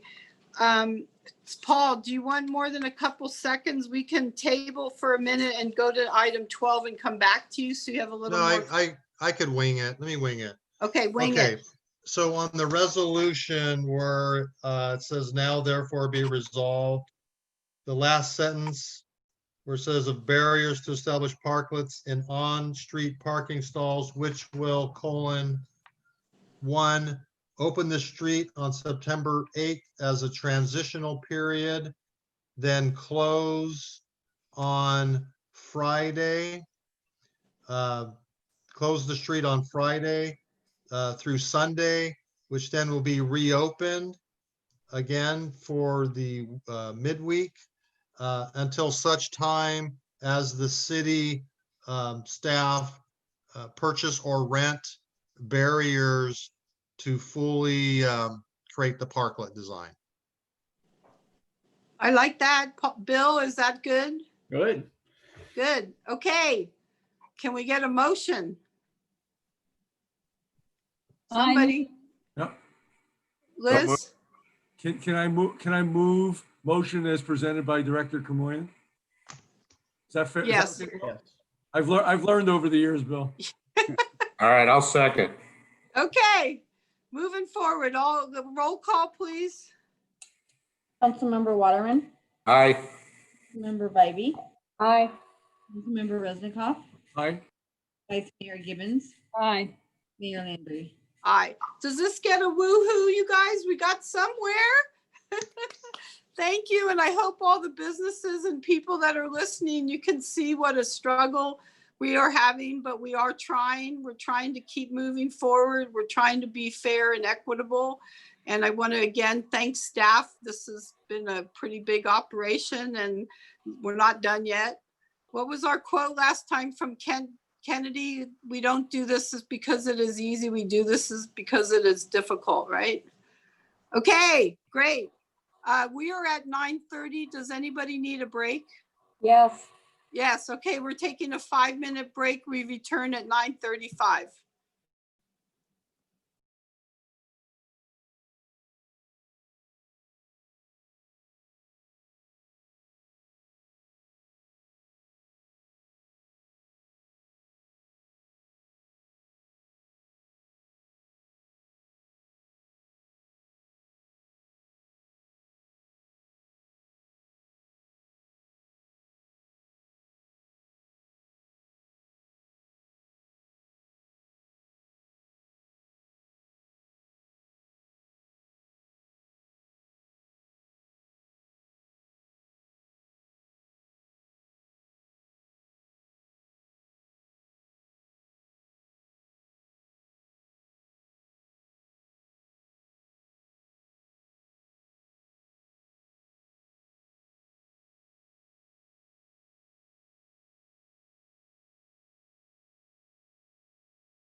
Okay, do we have everybody back? I see Paul's missing. Paul Resnikoff. There we go. All right, we got all the council back. Andrea, are we ready? Ready? Okay, so now we're going on to item number 12. This is consider funding the amendment with the County of Santa Clara for isolation and quarantine program. And we have our acting director of Recreation and Community Services, Natasha. How you doing? Madam Mayor, did we skip item 11? Oh, I'm sorry, I jumped ahead. All right, go. Thank you for keeping me in line there, Paul. All right, we're doing number 11, the Santa Clara County Planning Collaborative, an update and ongoing participation. We have Stephen Rose. I wondered why you were there, Stephen. Yeah, thank you. And thank you, Mayor Landry and members of City Council. Okay, everybody has to lean forward or get their mic closer. We're having voice problems. So as just captured, the 11th item on tonight's agenda is to consider a funding request for continued participation in the planning collaborative organized by the Cities Association of Santa Clara County. First, I wanted to provide a very brief background, recognizing the planning collaborative has changed its name, its purpose quite a bit over the past 2 years. So this process, it started in 2018 when a sub-region task force was formed to facilitate countywide housing production in anticipation of the sixth cycle of RHNA. While the task force was abandoned shortly after forming due to time and cost constraints, a new task force was formed with the intent of identifying ways for individual jurisdictions to save time, money, and resources by cooperating as a region. Following that, in 2019, the Cities Association of Santa Clara County approved the formation of a planning collaborative and hired Bard and Driscoll Community Planning to facilitate meetings. In 2020, the City of Campbell paid to join the planning collaborative and has since attended meetings, made use of various tools and resources available through the collaborative. In consideration of the time and money expended to date, staff considers it well spent, having provided the city a valuable forum to receive information and more importantly, participate as part of a regional conversation on housing. So since the planning collaborative has come to an end, having had funding expended up through August of pretty much last month, tonight's meeting serves to solicit the council's interest in paying for continued participation. In order to remain part of the conversation, jurisdictions are being required or being requested to select between one of 3 support packages, which are aimed at helping with the next housing element update. The packages are tiered based on community size, and the costs are additive, which meaning in order to participate in a higher tiered package, such as the foundations package, which is over here on the right. Oh, jump backwards or ahead of here. If you were to select the foundations option, you'd be paying for not only the foundations, but you'd also be paying for the prior 2 options as well, site strategies and collaboration being the starter package. So while these packages are intended to save time and money by targeting topics which overlap between jurisdictions, such as permit fee and rental price studies, the city would need to still hire its own dedicated consultant to prepare the housing element update, regardless of the support package selected. As a result, instead of hiring one consultant to prepare the housing element, the city would be essentially hiring 2 with the aim of reducing costs. While the potential cost savings of a 2-consultant approach is hard to estimate, funding the planning collaborative would draw away from any ultimate money which we would want to earmark to a housing consultant. In addition to that, it could also result in, also require additional coordination between the 2 consultants, and in order to avoid overlap and potential work conflicts in their work products. Also, just for sake of reference on the screen here, the last housing element the city prepared cost $50,000, a little bit less than $50,000 to prepare.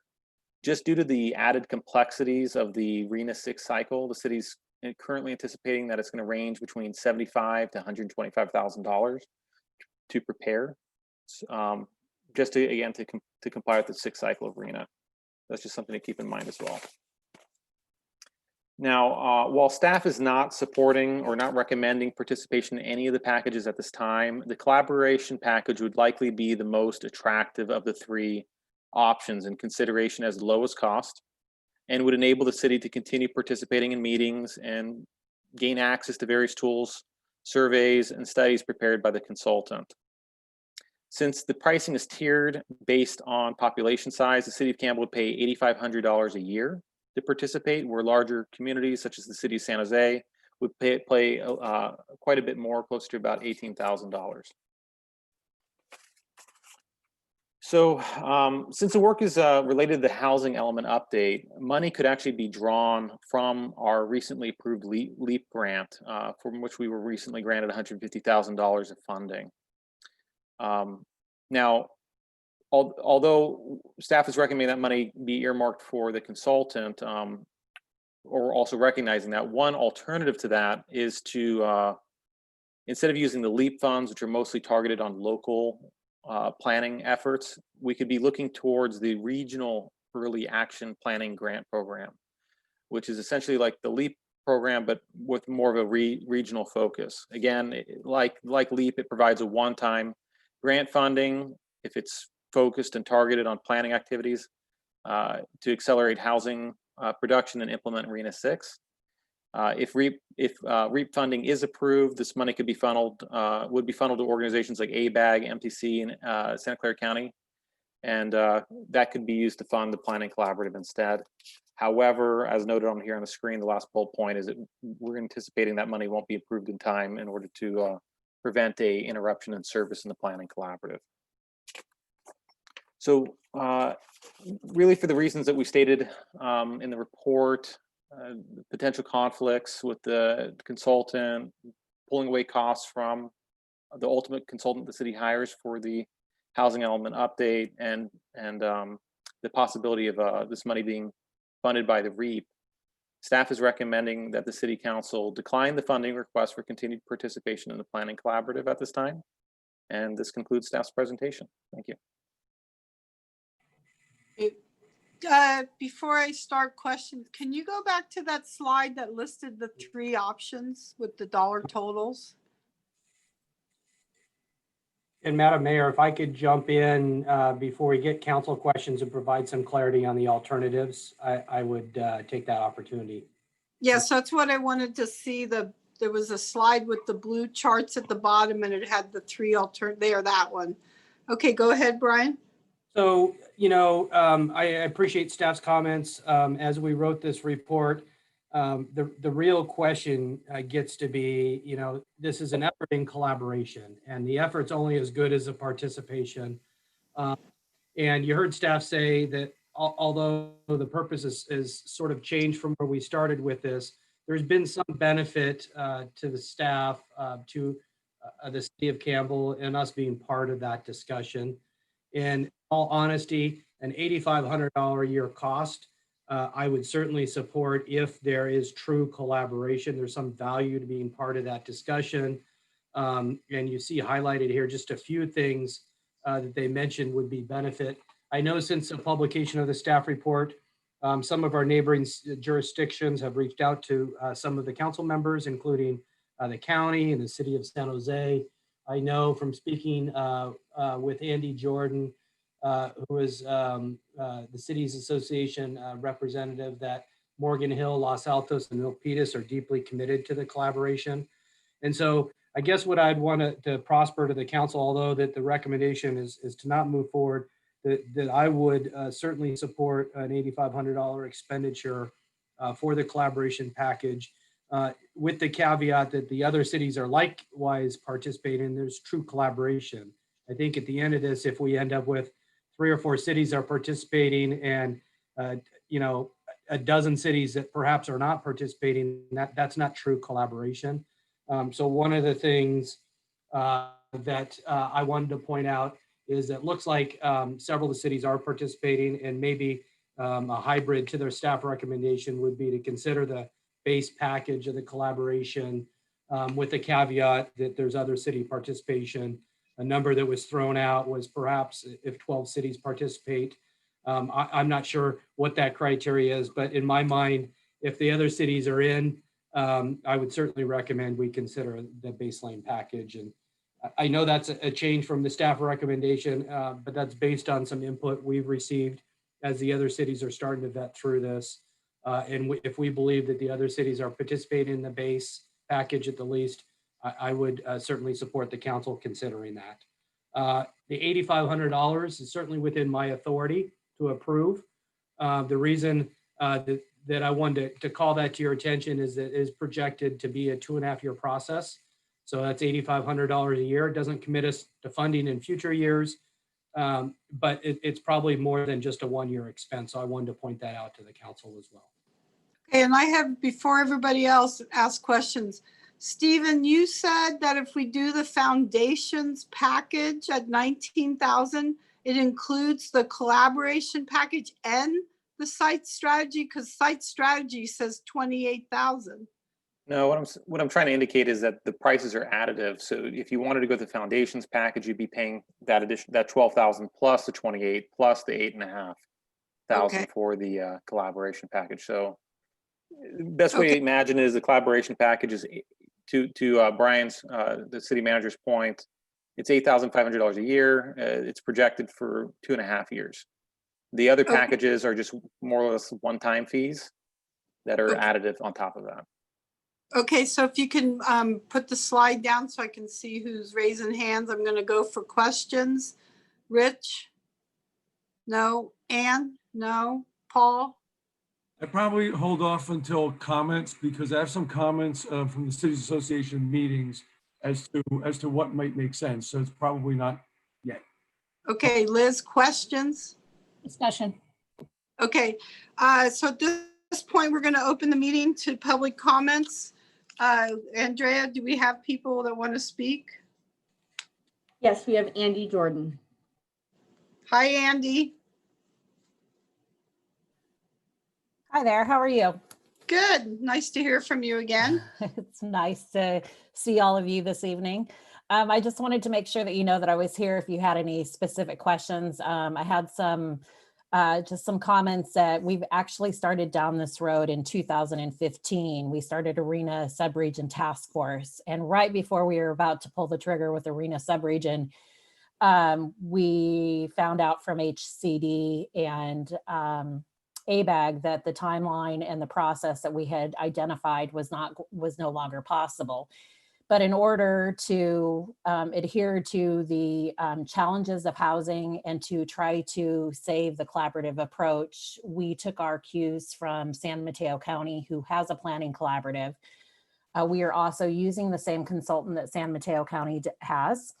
And because they know they have a lot of lessons learned. And so I just wanted to point out that after the last housing element cycle, the San Mateo County jurisdictions, they were surveyed to see what their satisfaction was with working through via a planning collaborative. 100%, so 18 of the 21 jurisdictions responded. And 100% felt that the 21 elements led to a relationship strengthening and building with other jurisdictions. 96% rated the 21 elements products and processes extremely high. 93% identified the 21 elements website as being a valued resource. Our website is on the Cities Association website. 93% felt that their experience with the HCD was extremely positive and remains one of the most popular features of working in a collaborative. 88% found the project made their housing element update process easier, and 85% believe participating in the project saved them money, time, and resources. We would very much like Campbell to continue being a part of the collaborative so that we can really give this a try and see if we can work regionally to try to resolve some of our housing challenges. Thank you. Andrea, do we have any other public speakers? Jimmy Rose, are you trying to speak on this item or the next? No, mine was on the last item. Oh, we missed, I'm sorry. No, you provided mine was comment on the last item, is that correct? Said mine was on the last item. We didn't really leave off. I just want to know if the restaurants are open still. Oh, so right now we're open through till Tuesday to keep the street closed, but we need to move on this item. You can look tomorrow morning at the meeting notes and the action items. Okay, so is there any other public speakers? That's all for this item. Nope. Okay, then I'm going to close the public hearing and bring it back for council discussion. Paul, you were going to make a comment about the cities association. Yeah, thank you. So as Andy said, this came up earlier as a discussion, a bigger discussion of RENA subregions, and we talked about that for a while. It didn't happen for various reasons. And there was a general thought to collaborating with other cities and having some benefit to that. So I supported that vote then. Speaking to Andy a little earlier today, just to get some concerns out. Paul, we're really sorry of technical problems. Yeah, Lean in. Is that okay? Yes. So my concerns were twofold, two or threefold. One was that if we put $8,500 in now, which is not a tremendous amount, but if not enough cities come in, all of a sudden you need to put another 6,000 or 8,000 or whatever in, and we've already spent the 8. Now we're kind of, oh, what do we do? And I don't want to get there. The other piece is that there be enough cities involved for two reasons. One is that if you don't have enough cities in there, or they're not the proper cities, then the class is not as meaningful. And the second part is it may not even happen, because if not enough cities want to do this, it's harder for the cities that do to demand Andy's time as executive director of City Association to be working on a project that maybe only 8 of 15 cities want. So in talking to her, really to me, the threshold is about 3/4 or 12 cities. It's enough to give us good collaboration. We can ensure that the majority of cities want staff to work on this. And also we could be assured in that our cost is fixed for these. We don't get caught with another bill down the road within 12 months. Brian said, if we don't want to be it in year 2, fine. So I'd be supportive if we can say some condition, add some conditions like 12 of 15 cities, and that fixes our for year 1. If that happens, then I'll support it. Okay, Rich, any comments? Ann? Yeah, I believe that there is benefit in collaborating with other cities, and would hope that there would be a minimum of surrounding cities that would participate, so that we do get the full benefit of the collaboration. I would agree with Councilmember Resnikoff, if we could condition it that at least 12 cities participate, we would be in. And I don't think the $8,500 is that amount of money to spend. I think it's well worth it to spend for a process if it's a true collaboration and we are gaining some benefit from that. And I would also support doing it for a year, and if we have with the option that if we decide that it's not benefiting Campbell, that we opt out in year 2. Okay, and while I think Liz has comments, but will you guys look at the agenda at the end of item 11, the last page of the staff report has 2 alternate recommendations for a motion. And it sounds like so far we would be looking at number 1 of the alternatives, which would be continue the item directing staff to return with the resolution authorizing the city manager to enter into this agreement. So we could add to that sentence saying based on participation of 12 cities. Madam Mayor, if I can offer a hybrid to that alternative, that the 8,500 certainly within my authority to sign, so I don't know that we need a resolution to do that. If there's consensus by the council and a motion that we execute with that condition, I'll be sure that that's clear in our response to the Cities Association. We wouldn't need to come back with a resolution. Okay, Liz, you kind of get where we're heading? Liz, do you have more comments? I'm supportive of that. I think $8,500 for a year's worth of information, it doesn't need the 12 cities. I won't vote against it, but I think we don't need it for $8,500. And the reason is San Jose has stipulated that they're going to join, and Campbell is surrounded on three sides by San Jose. San Jose is doing a humongous number of projects on our border. Having this forum publicly with other cities to work with San Jose, I think is a really good thing, whether there's 12 cities participating or not. The county has indicated that they are joining it. And then I believe, if my information is correct, Los Gatos is planning to join it. I am not 100% sure about Saratoga, but I believe so. I think there was a tremendous commitment by the cities because of the RENA cycle and the huge challenges of the RENA cycle coming at us all, that we need to have strength in numbers.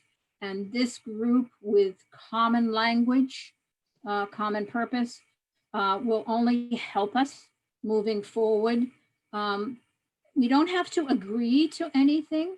It simply puts us in a position of strength to work to common goals with ABAG and the legislature and RENA numbers, and ideally with our neighbors. So I'm for spending $8,500 without any qualification.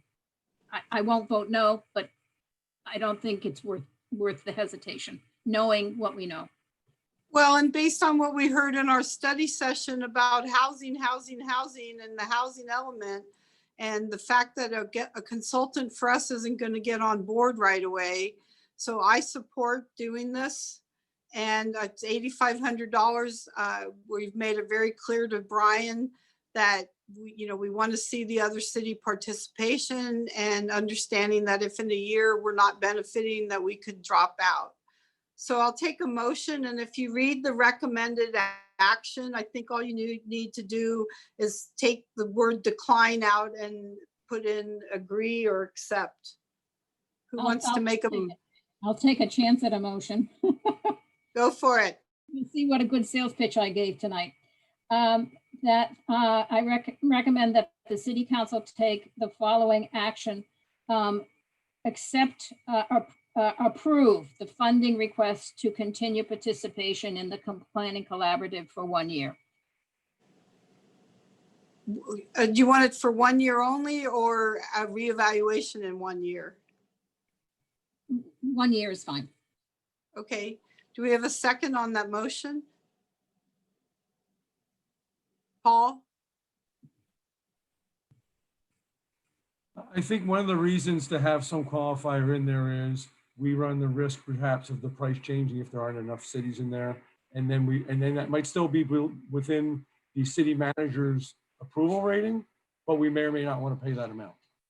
So are you recommending the change in her motion?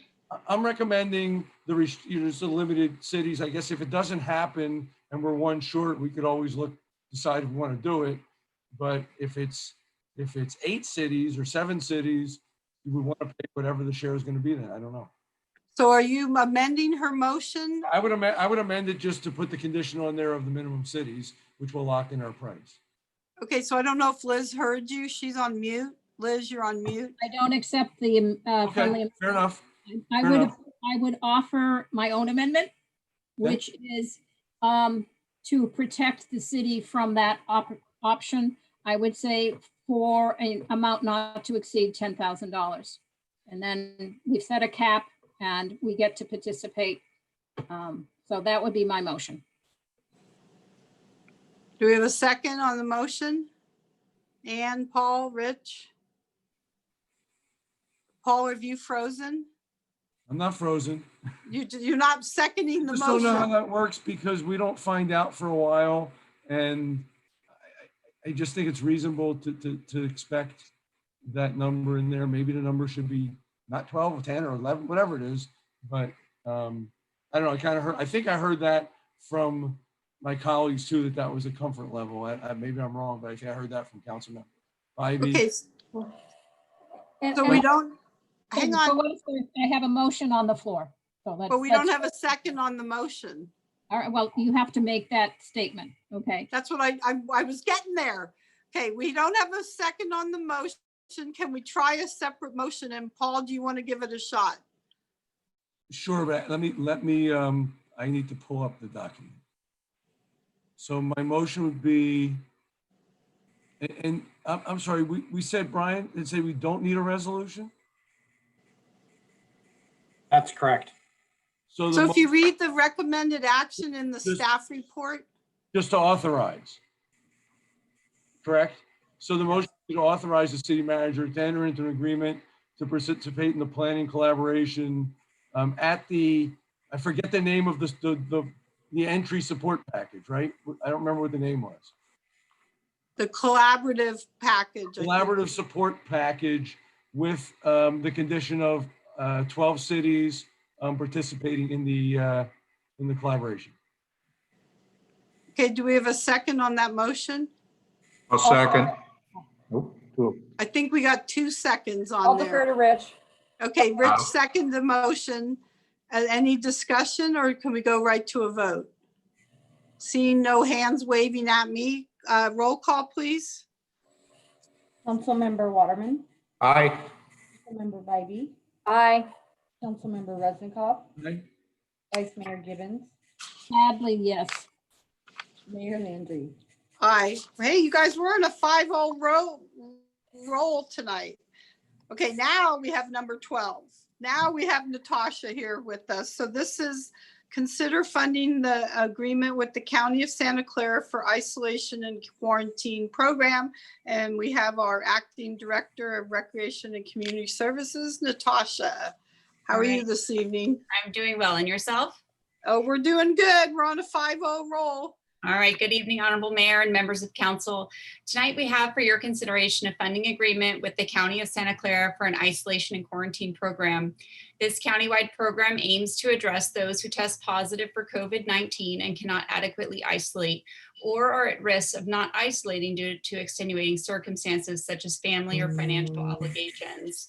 The county is incorporating this program to break the cycle of COVID-19 transmission and will work collaboratively with contact tracers to identify those at risk and determine their eligibility within the isolation program. Program coordinators will work with those cases directly to provide services they qualify for. Through this program, the county will provide program oversight and coordination. It will not be the responsibility of the city of Campbell. The isolation and quarantine program will include a support request line that's available to residents and members of our county 7 days a week. Collaboration with public health special investigations groups and contact tracers. There'll be a coordinator to arrange services to anyone who qualifies. Support at home, which can include transportation, medical screening, and connection to medical services, weekly laundry services, up to 3 meals per day or groceries, case management services, such as applying for benefits or other services. Motel in case they cannot adequately isolate, and they'll remain at the motel until they're cleared to return home. And all the at-home support services would also be available to those at a motel. Rental and financial assistance would also be provided through this program to those who qualify. And I apologize, in the staff report, I had it incorrectly. I stated it at $2,000 as a maximum, but it's actually $5,000 per case according to the agreement. This aspect would be provided through the Sacred Heart Community Services and has income restrictions for qualification. Additional services provided by the isolation program coordinators could include childcare, elder care, or healthcare services. So they'll be really working on individual cases to really identify needs to address those issues with them. They have the Department of Employment and Benefits Services has been assigned a supervisor to assist with eligible cases that are identified through this program.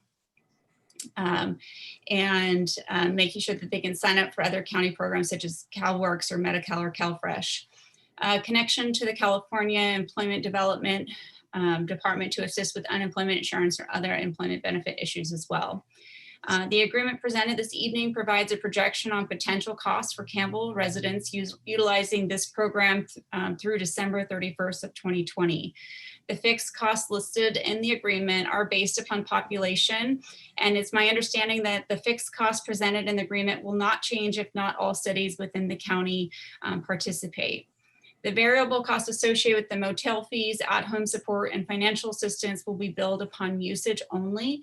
The numbers used to determine these amounts were based upon current usage and a formula generated by the county to project out the total cost that could potentially be for Campbell residents through December of 2020.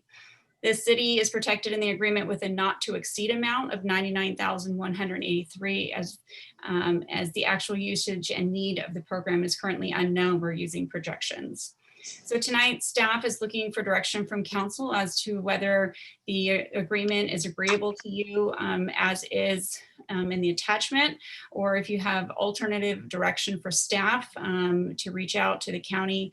I am fairly certain there is a representative from the county on the call this evening. So any questions I'm not able to answer, they would be able to assist. And that concludes staff report for this evening. And if you have any questions, I'm happy to answer. Okay, do we have questions for Natasha, Rich? Questions? Anne?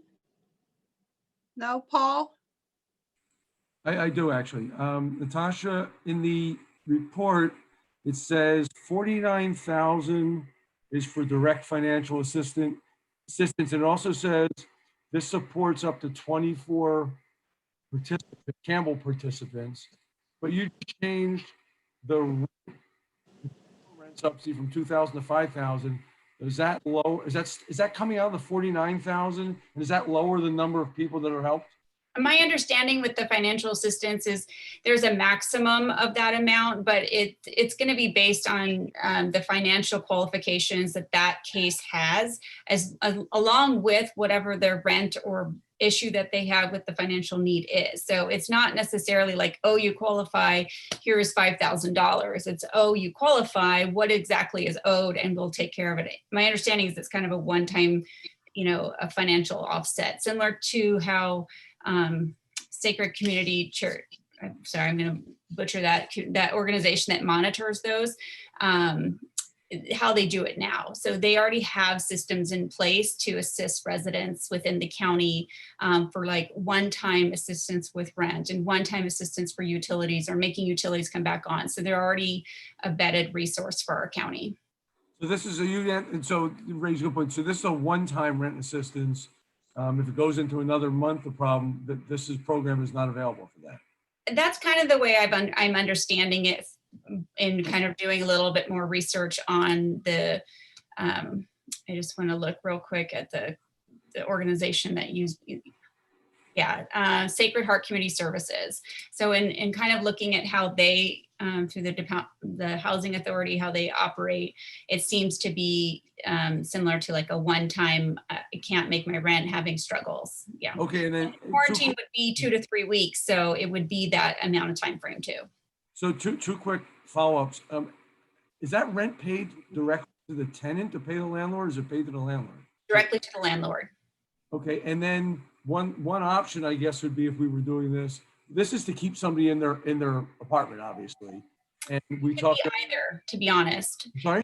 It could be either. So in the event that the let's say there's multiple people living within an apartment that only has 2 bedrooms, and the person infected is the sole monetary provider for that apartment. And in which case they can't adequately isolate due to a COVID positive and overcrowding within their space. They could be placed in a motel or other type of thing that's been deemed by the county, and then also provided financial assistance for that month because they're not able to have any income coming in because they're not going to work. And so one of the primary goals of this program is to not have residents make that decision as to, do I just go to work and pretend like I'm not positive, even though I don't have very bad symptoms? Or it took 3 days to recover, I'm still testing positive, but I need to make money to pay rent. And so that's where this program is kind of putting itself in. Oh, okay. Probably have something we'll raise it in discussion. Thank you. Brian, are you answering questions? Because Liz has questions and I do. Yeah, I do want to touch base a little bit on the the financial assistance program, and some of the CDBG funding the county's allocated to help support our expenses. and it's very complicated. So I'll hold that discussion till the appropriate time. I can provide some clarity. And then the other thing I want to mention, Natasha said, is that we do have Key Lee from the county in our attendees. If there's questions that we can't answer, he is certainly here to support and answer questions if we can't answer them for you. Okay, Liz, do you have questions? Yes, I have questions. Thank you. So Natasha, you may not know the answer to these. Keely may. I'm going to call, this is a preemptive agreement with the county, with us to be charged only for services of Campbell residents if and when they are needed, with an upside maximum. Is that correct? Yeah, the fixed cost for administrative oversight would definitely be, if there were no Campbell residents, we would still be paying that fixed cost, is my understanding. Ah, okay. So I didn't quite get that. Thank you. What is the fixed cost? That's the minimum? It's about 12,500. Oh, there it is. 12,335. There you go. Exactly. Okay. That's the price of admissions. Okay. Are we aware of any Campbell residents to this point? Yes. So it's in a different email, and Key might be able to better jump in, but I think there was one placed in a motel and 6 or 7 that have used at-home services, roughly in that ballpark for Campbell, if I remember correctly. The clarification, the Motel 6, which is in Campbell, was commandeered is not the right word. There was an agreement with the I believe the government, the state government, not even county, with the state government as part of their key program to house people from across the county that were basically meeting the criteria that you just stated, along with homeless that might be at risk. It's a range But Liz, the Motel 6 is not for positive patients. I didn't say, okay, so, sorry, all right, fine. My question is, going forward, that is a state-run a state-funded program run by the county, I believe. There is no obligation, there is no obligation for Campbell to fund that program at any point in the future. I am not aware of us participating in financially assisting Project Room Key at all, as far as that. And Brian or Key, if you have a different knowledge, my understanding is that's solely not our program. So there's been no indication of any support or any request for support with the Room Key program. I think that the fundamental question is, when's that question, or is that question going to be coming down the pipeline? And as I sit here, I don't know that I have a definitive answer to that. I can offer that this Thursday, the City Managers Association will be meeting with the county and the city of San Jose, both on this issue and the isolation program. And we will touch base with them and see if we can't get some commitment that they're not going to be asking us that come down the road and surprise us with that request. Right, because there were comments during the early days of this and around the time of the Motel 6 that cities were going to have to step up and fund housing for the homeless and housing for the COVID families or whatever that entailed. And I just want to be sure that we're not talking about the same program, future programs, mixing and matching. I just, it's not clear, and your meeting on Thursday may help with that. Okay, so so I think you've answered you've answered their questions. I wonder, oh darn it, it went black. So let me make sure I understand. We pay out, if we do this, we pay out the $12,335. That's it. We don't get that back. The total amount that we would be estimating is $99,000, and that is a pool of money that we take out of as these people would be bringing forward. So is that correct on those two numbers? Okay. 99,000 encompasses the 12. So it's not Oh, 99. it is inclusive Yes, of the 12. 99 Okay. total. Okay, so we're out 12. If you take that from 99, okay, who does math better in their head than I do? That looks like it'd get down to 87 is what the pot of money to then pull out of, right? Okay, so we have public speaker, Andrea. Is Mayor Keely Landry, on- can I complicate it just a little bit? I hate to do this, but I think it's important to understand. No. There's some, yeah, I'm just gonna do it anyway, right? Oh, okay, well, why'd you ask? No, if you'd like for me to hold my thoughts, I would, but No, I'm kidding, Brian. It's I late. know. I gotta keep us awake here, okay? I appreciate it. I'll make it really quick. So with regard to the financial assistance, and I've spoken with Keely at the county about this several times, and there is some CDBG funding the county has allocated for this financial assistance, both for unincorporated county and for those consolidated cities like Campbell that are part of the county urban area. And Key could speak to that specifically, but there is a pot of money in which been allocated. My understanding is $100,000 of that pot of money will be available and will be pulled from that pot of money prior to us being billed for financial assistance. That CDBG pot of money can't be used for hotel stays. It can't be used for in-home care or service workers, but it can be used for the financial assistance for rent support. And so what I've been told by the county is as these bills come in, there's 8 cities that are in this urban county program in CDBG with us. And they include cities like Morgan Hill, Saratoga, Los Gatos, Montserrat, Los Altos Hills.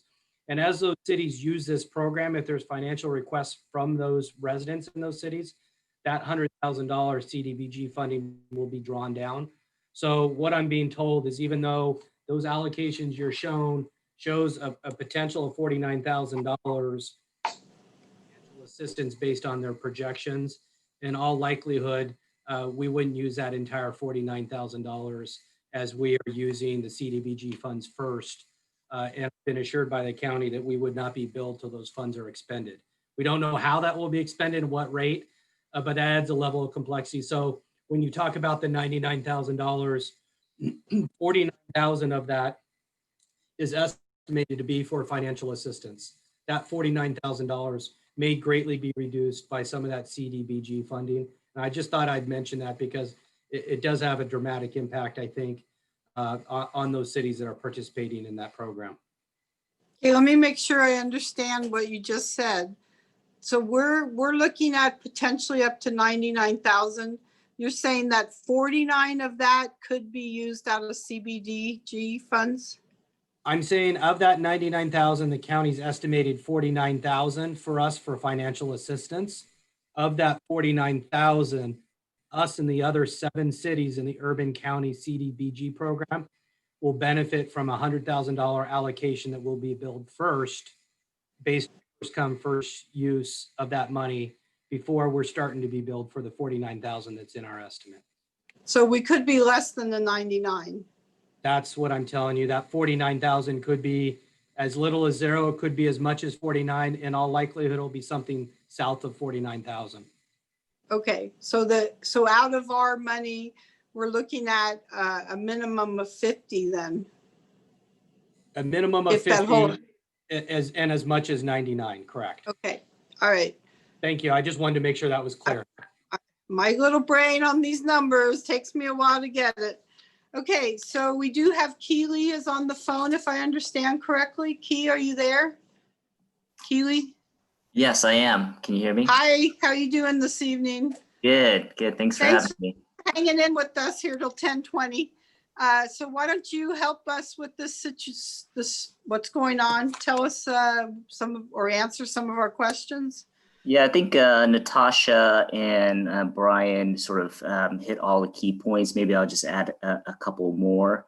Dovetailing on what Brian said, we sort of want a countywide program, but for all of the cities, For the urban county cities, we would try to offset some of the cost by using the urban county CDBG funds first.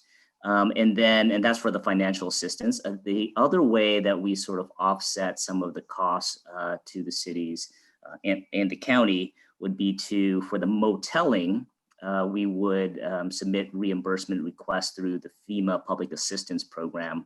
And for this pandemic, for this emergency, non-congregate sheltering, aka moteling, is authorized. So let's just say that you use $17,000 worth of moteling, assuming that FEMA reimburses 75% of it. So the exposure to Campbell would be about 25%, which is the match requirement there. So that's the second. That's in addition to the CDBG. It's the FEMA public assistance is the second way that we would offset the costs. Then there was a lot of conversation about the Motel 6 and Project Room Key. So I'll just mention that program now. Project Room Key is a sort of umbrella term that the state uses to describe hotels and motels that local governments, the county in this case, enter into agreements with in order to provide temporary shelter to homeless men and women and families whose health conditions or age put them at greater risk for serious illness or death if they contract COVID-19. The Motel 6 in Campbell is a sort of discrete program, separate from this isolation and quarantine program. And just to be clear, the motels, we have 2 motels established for cases and contacts, and there's one each in the city of Santa Clara and the city of Sunnyvale. And sort of the reason why we don't just use any motel room wherever it is in the county is because usually we have to do some negotiation with the hotel owners, make sure that the procedures, make sure that they're comfortable with this use, and then also provide a lot of support services and wraparound services like additional on-site nurses for screening, on-site management, additional security, things like that. So this is a totally separate program. And as sort of Brian alluded to, right now the county and hopefully the city of San Jose are partnering on funding the non-congregate sheltering component. And we do not anticipate, nor have we had any discussion about bringing sort of any joint funding agreement between the cities for the non-congregate sheltering. So just the isolation quarantine support is what we're asking for now and at any time in the future, although, or that's our intention. So, and then maybe just the last piece is sort of why this program is important, and Natasha did a very good job of explaining is we're encouraging people to get tested. We're encouraging people to communicate with case investigators and contact tracers. And a part of this, especially for lower income communities and communities of color, there may be sort of a lack of trust in the system, and we want to make sure that people have the means and have the willingness to sort of isolate and quarantine, sort of slow the spread. So it's critical to have, in our opinion, a countywide resource that is available to all residents to assure them that resources will be there to assist them during this critical time. But as one of your council members indicated, this is not intended to be a sort of a homelessness prevention program where we're paying people's full rent and the back rent and things like that. And one of the reasons why we choose Sacred Heart as one of our administrators is because Sacred Heart is a coordinator of a county-wide homelessness prevention system, so that people who are connected to this program, they may find themselves eligible for other services and can access those programs. Thank you. Okay, does anybody have questions for him? No, I just say thank you, Key. That was very helpful explanation. Thanks. Okay, so my little brain is still trying to figure out these numbers here. So you mentioned there are other funding sources. are we still back up at the 49,000 now? Are we're the 12,000 is the minimum we put in. And with the CBDG money and some of the others that you talked about, are we back up at the 99? Are we down at the 49? Where are we at now on numbers? The way I understand it is the county is looking for us to provide a financial commitment, and they're doing their best to mitigate some of those costs. Like he was just explaining that, you know, there is the opportunity to do some FEMA reimbursement, but that's not going to happen in this fiscal year. So that's farther down the road. But they also have some dedicated funding to CDBG. I'm going to mess that up. Sorry. Funds. But that's on a first come, first serve basis. So those cities that are part of that group, you know, if you have an overwhelming number from a variety of other cities before any Campbell resident comes, they could, you know, go through all of that funding in the first 6 months before any Campbell residents reach that.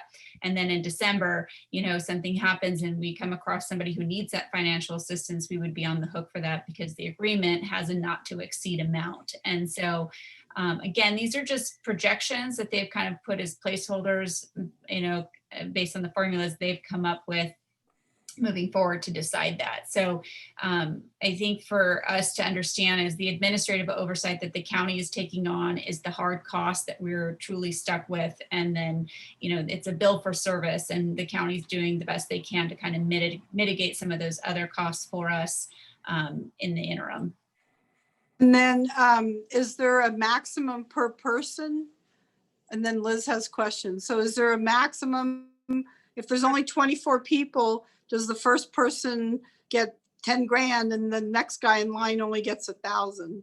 So, you know, my understanding with at-home support services, it's very similar to case management that we offer through our adult services. And it, depending on the needs of the case, the time allotted and the administrative oversight to connect them with the appropriate services may vary. You know, you might have a very simple case where you can help them and get them connected and it doesn't administratively cost a lot or have enough, you know, financial need, whereas another person has a variety of issues and needs, you know, not only meal service, but needs transportation and other things. And so the cost of that service for that specific case is much greater. And so 24 is a rough estimate, but you might, again, the level of service is going to vary by each contact. Okay, and Liz, you had questions? You're on mute. Ryan may be able to answer this. I might have just misunderstood something. There's $100,000 in CDBG grants. Is that for the county, for all of the various cities together? And then the money could be drawn down and nothing left for Campbell? I originally thought when you first spoke that there was $100,000 just for Campbell.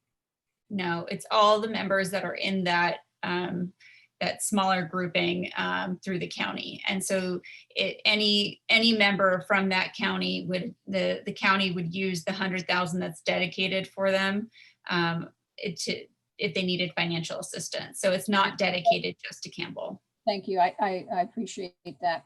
I heard it right the second time. And Morgan Hill and Gilroy and so forth are in this pool with Campbell. I think that's correct, yes. How many cities? 7 or 8, Brian or Key? It's yeah, there's 7 cities. And what are they? Morgan Hill, Los Gatos, Saratoga, Montsereno, Campbell, Los Altos Hills. And not Gilroy? Gilroy, Morgan Hill, that, okay. Gilroy, if Gilroy's included, that's 8. Okay. Okay. All right. So my opinion has gone back and forth 3 times. So Susan, perhaps to help you with your numbers, I am not going to assume that Campbell's going to be eligible for any of the $100,000. We might luck out, but there are significantly different population demands in Gilroy and Morgan Hill. We might get it ahead of Los Altos Hills, but or whatever. But so we are talking about the $99,000, whatever it is, and the risk or the commitment of the 12,000 odd, whatever it is. And I guess the good news is that the 49,000 is an upside max. I think Brian will confirm. And that may not be used because we may not have residents that need rent support. But all the other services, we may well have residents that need that support. And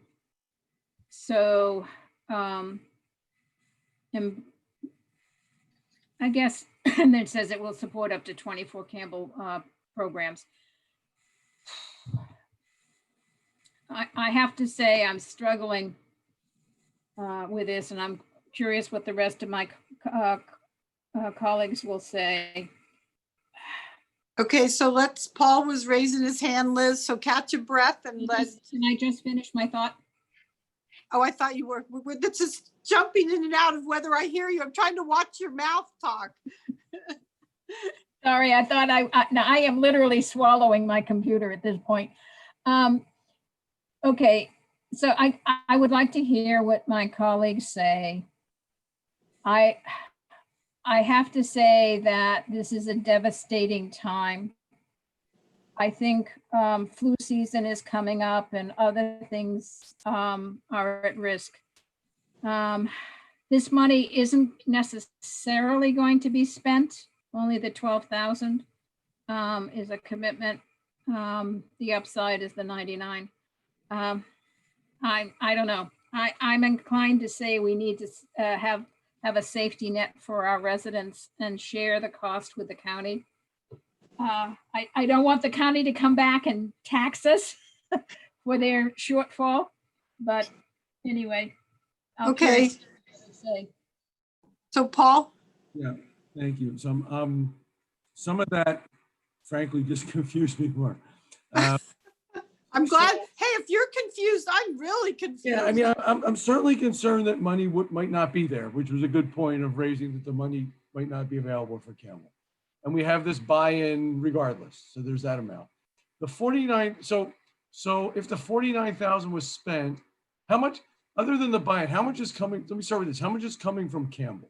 I'm a little confused about who's paying what here, because there's a pool of money that may or may not be available. And there's a portion of money that we have to pay to be in the game. Where's the breakout, Natasha? I'm just confused. It's okay. I'll back up a little bit. So, so the fixed costs are listed. So it's in the last page of this agreement. It has a breakdown, and it has fixed costs of $12,335. And again, these are projections. And I was just looking quickly, and maybe I can jump in. You know, we have these little compartments for the other things as estimates as to how much we could cost. They could cost for motel costs, at-home support, or financial assistance. I am unsure if the agreement isolates you to a funding limit within that category, or it's a not to exceed in total. So that might be a point of clarification you might want us to go back and clarify. That being said, you know, this is just a rough breakdown of how they're projecting based on what they've seen in the 7 residents they've already assisted so far. Okay. And with that said, the pot of money they have put aside in this projection for financial assistance is to the tune, we're just going to say $50,000. And although that pot of money is there in this agreement, there is this other pot of money from the county, and it's going to be used on a first come first serve basis for those cities that we identified.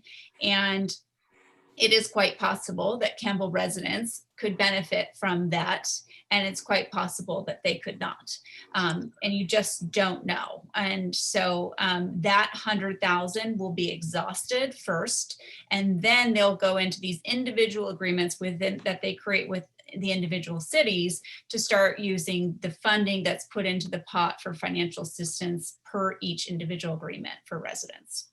Okay, so that helps a bit. Thank you. Not totally, it helps a And bit. let me clarify the question about the not to exceed amounts. The agreement basically says that the numbers that are being projected, the number of participants for Campbell, if it exceeds 50% of what they're projecting, that we would have another dialogue with the county to decide before we get to 100%, you know, what pace are we on? What's those expenses? So there'll be some dialogue before we get to the end of the road and say, oh, we just spent 99,000, didn't even know it. If those numbers in more than 50% usage at whatever time, that we'll be aware of that, and then we'll have some additional dialogue with the county. Okay, so let me if I can ask another question, please. So I understand the intent here is that certain expenses like hotels, motels, whatever, are unique to someone testing positive because somebody has to get out of the house. But that being said, if we just look at the rent assistance by itself, this money would not then be available to anybody needing rent assistance who has not tested positive. Is that correct? Correct. So that's partly where I'm struggling. We have money here to help people. We have a lot of people that are struggling with rent or just need to come up with 25% beginning in September to fend off eviction, but and they're COVID affected but not positive, and this doesn't help them. And it's a little dilemma. It's a dilemma because we have a lot of people that could be helped at 25% to meet the requirement to keep them in the game. Landlords get something to keep them in the game with their mortgages, et cetera, and costs. And the people owe less later on, so it's a win-win for everybody. But I would say here. So let me. Some of the problem is that the people who are at higher risk generally come from minority populations, and sometimes English isn't always the first language. And with this program too, there's multiple languages for their program coordinators to help assist people. And one of the things is knowing that rule and that law that is in effect that allows them to only pay 25% and to enforce that with landlords. And that's part of that at-home support even. Okay.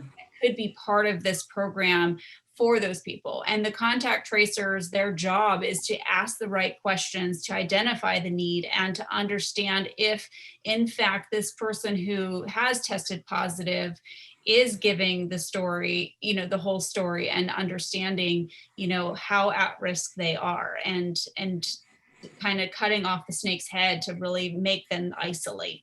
And it is, in the news and all those things, but if you don't understand it and you're, Sure. if you aren't, some people have a fear of coming forward because they may not be a citizen or whatever the case may be.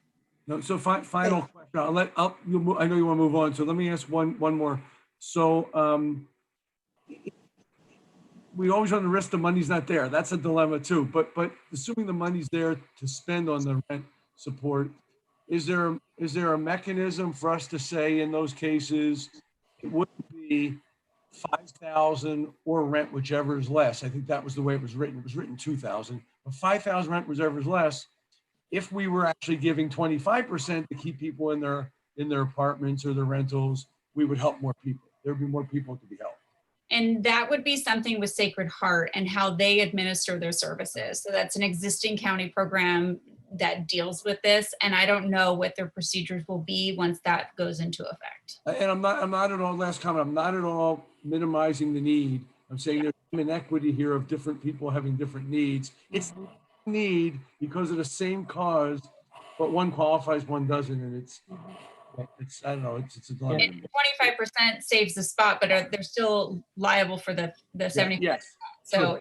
It doesn't necessarily, the people who are in temporary employment or, work minimum wage, that loss of income makes a severe impact. And that 75% still has to be made up at some point.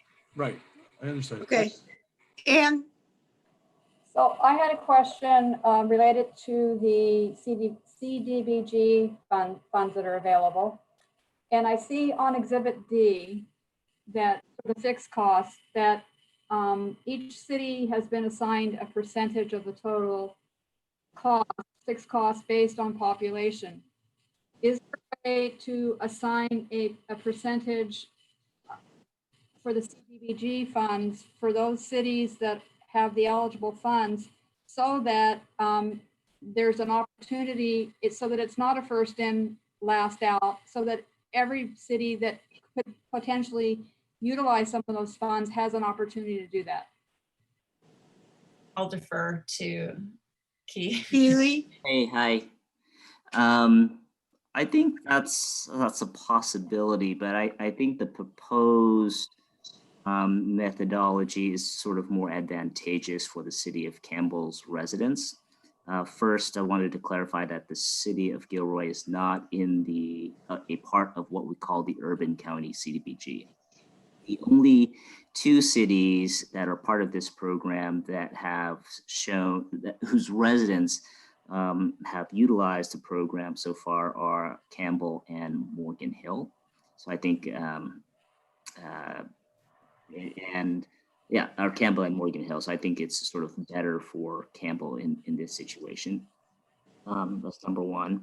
Number two, to sort of maybe speak to the availability of these resources as financial assistance to cases. So, persons who are positive and close contacts versus people who, are also affected by COVID-19 economically. I think there's sort of two things to consider.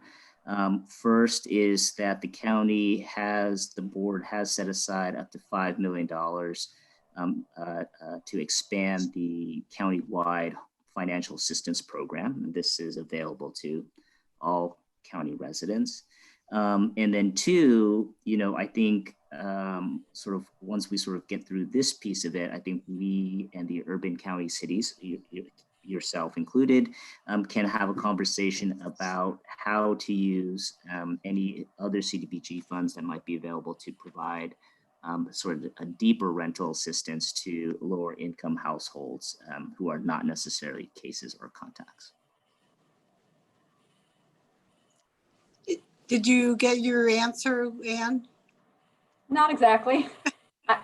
You want to try the question again? What I'm trying to achieve is, or accomplish, is that the CDBG funds that are available potentially are distributed equally, not based just on first in, first out, so that everybody has a fair chance at it. Yeah, if I can, I'm sorry to interrupt you. I apologize. It just seems that if you could assign a percentage to those funds based on each city and their population, sort of like what you did on fixed cost. I mean, that seems really simple to me, but maybe it's more complicated. What I'm hearing from Key is that may be feasible, but it may not be the most beneficial to us if you look at the other cities that we're sharing the urban county with. And the economic climate in those cities, there may be the demand for financial assistance there when you're talking about Los Altos Hills, Saratoga, Los Gatos, Montessorino. I think Key's comment is that Campbell and Morgan Hill seem to be the two communities that are using that. And so if we split it up 7 ways, we get $14,000 each. If we don't split it up, we may get more than that each. I don't know proportion. I'm just dividing 100 by 7. Maybe it's based on it's a little bit different, but what I'm hearing is it may be more strategic for us just to roll the dice and see where we go. That's a conversation the council's interested. There's some security in knowing that fund's available, whether it's 14,000 or 20,000 or whatever that amount is. If that council's more comfortable in that security, it would provide some security to you. Liz? So I would just offer the council can take a look at in our official packet, it's page 222. It's attachment E. And it does in fact show this spread of fixed costs, motel costs, at-home support, financial assistance, and total by jurisdiction. So for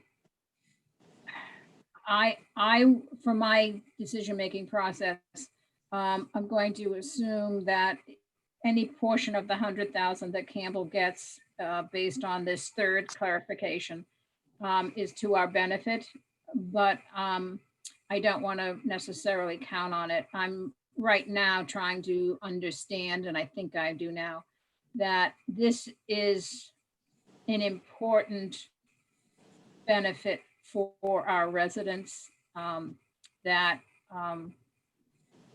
I think the city, the council should consider seriously. So I guess my question is, if we don't do this and someone needs support, what happens to them? What are their recourses? Is that to Natasha or Keely? I think Keely. He can. Yeah. So what I've shared to the cities is, you know, just let us know where you guys, where each city lands, and if, you know, either cities, some cities may prefer to have their own program, or they don't think that that service may be necessary for their own for their residents. Then of course, as we get calls for assistance, then we're happy to refer those residents to whatever referral source that the city has identified. Yeah, so we would refer those residents to first, any programs that exist countywide, and then two, more specifically, any resource that that particular city has identified for this particular need. So would there be any, sorry, so would there be any county services that they could not be referred to? That they could not be referred to. Well, we wouldn't refer them to, there wouldn't be any moteling program. And to be honest, I think that's one of the more difficult things to establish. They could be referred to, you know, any other countywide homelessness prevention program. Although, you know, the demand for that, of course, is extremely high. So get special treatment. Sorry, Susan. He keeps saying something that gives me a further question, and I'll stop.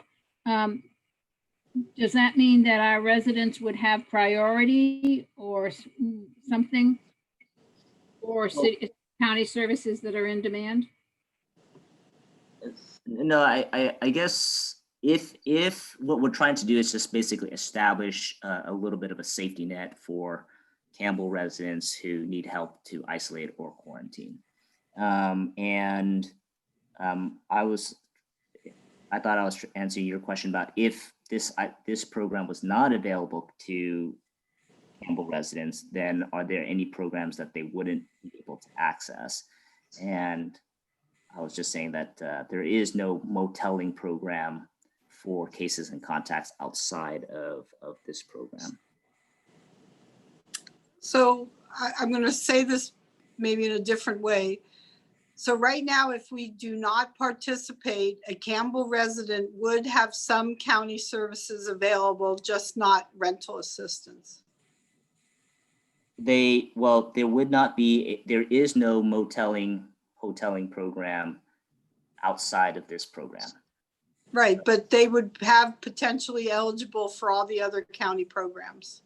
So Keith, please correct me if I'm wrong, but my understanding would be that in the event that this program went on and Campbell opted out and someone from Campbell tested positive and needed at-home support services like grocery delivery or transportation, that they then would reach out to the city and try to find out what services we're providing or what contacts we're having. A lot of those are countywide efforts, but individual cities kind of address the residents as they come in to refer them out and help them.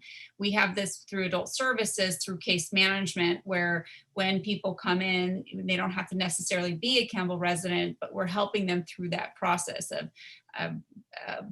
applying for CalFresh or CalWorks and things, or helping with utility issues or finding food assistance with senior nutrition or brown bag delivery and those kinds of things. Is that correct, Key? Yes, thank you.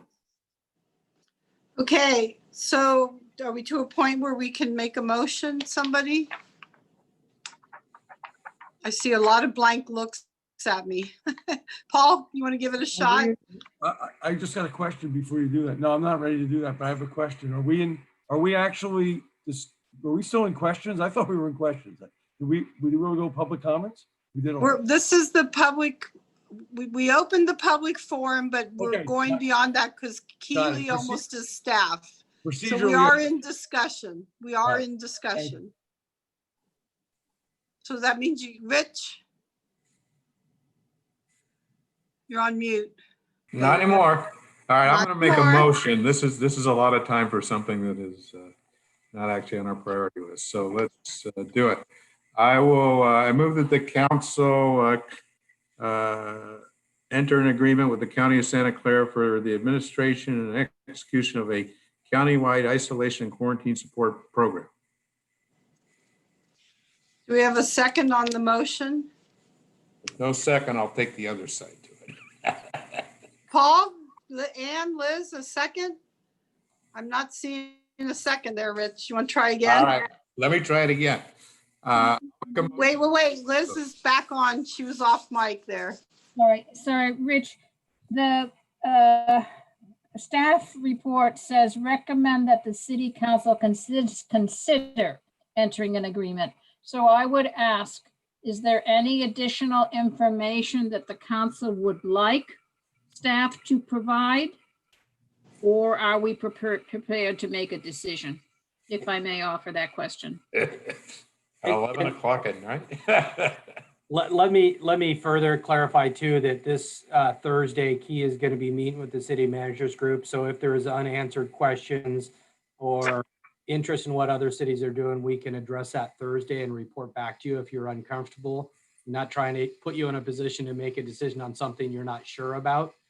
So do we want to just delay this for a date uncertain? Is everybody? Yeah, it sounded to me like there's great trepidation in doing this right now, and you kind of feel like you're backed into a corner. I don't want to do that with you. I know the county wanted an answer by this week, but I presume that if we need some more time to give them a response and have more dialogue with them Thursday in the city managers group, that's what I would recommend you consider.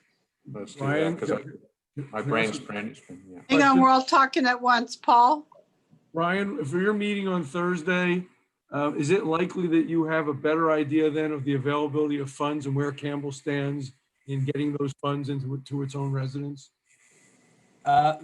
Likely, and we'll also understand what the other cities' participation rates are. So I would suggest that if everybody has a comfort level that the funds are available for Campbell residents, this would pass pretty quickly, but I don't hear that everybody has that comfort level. Well, and my point is if the cities of Los Altos Hills, Saratoga, and Montesreno decide that they don't need to provide this service, or it's not something they're interested in paying for, that frees up some of that urban county funds for our financial assistance. Perhaps that would give you the security that you need. And I don't know, as I sit here tonight, which of those cities are opting in or out. I could speculate, but I'll have a better idea of that on Thursday.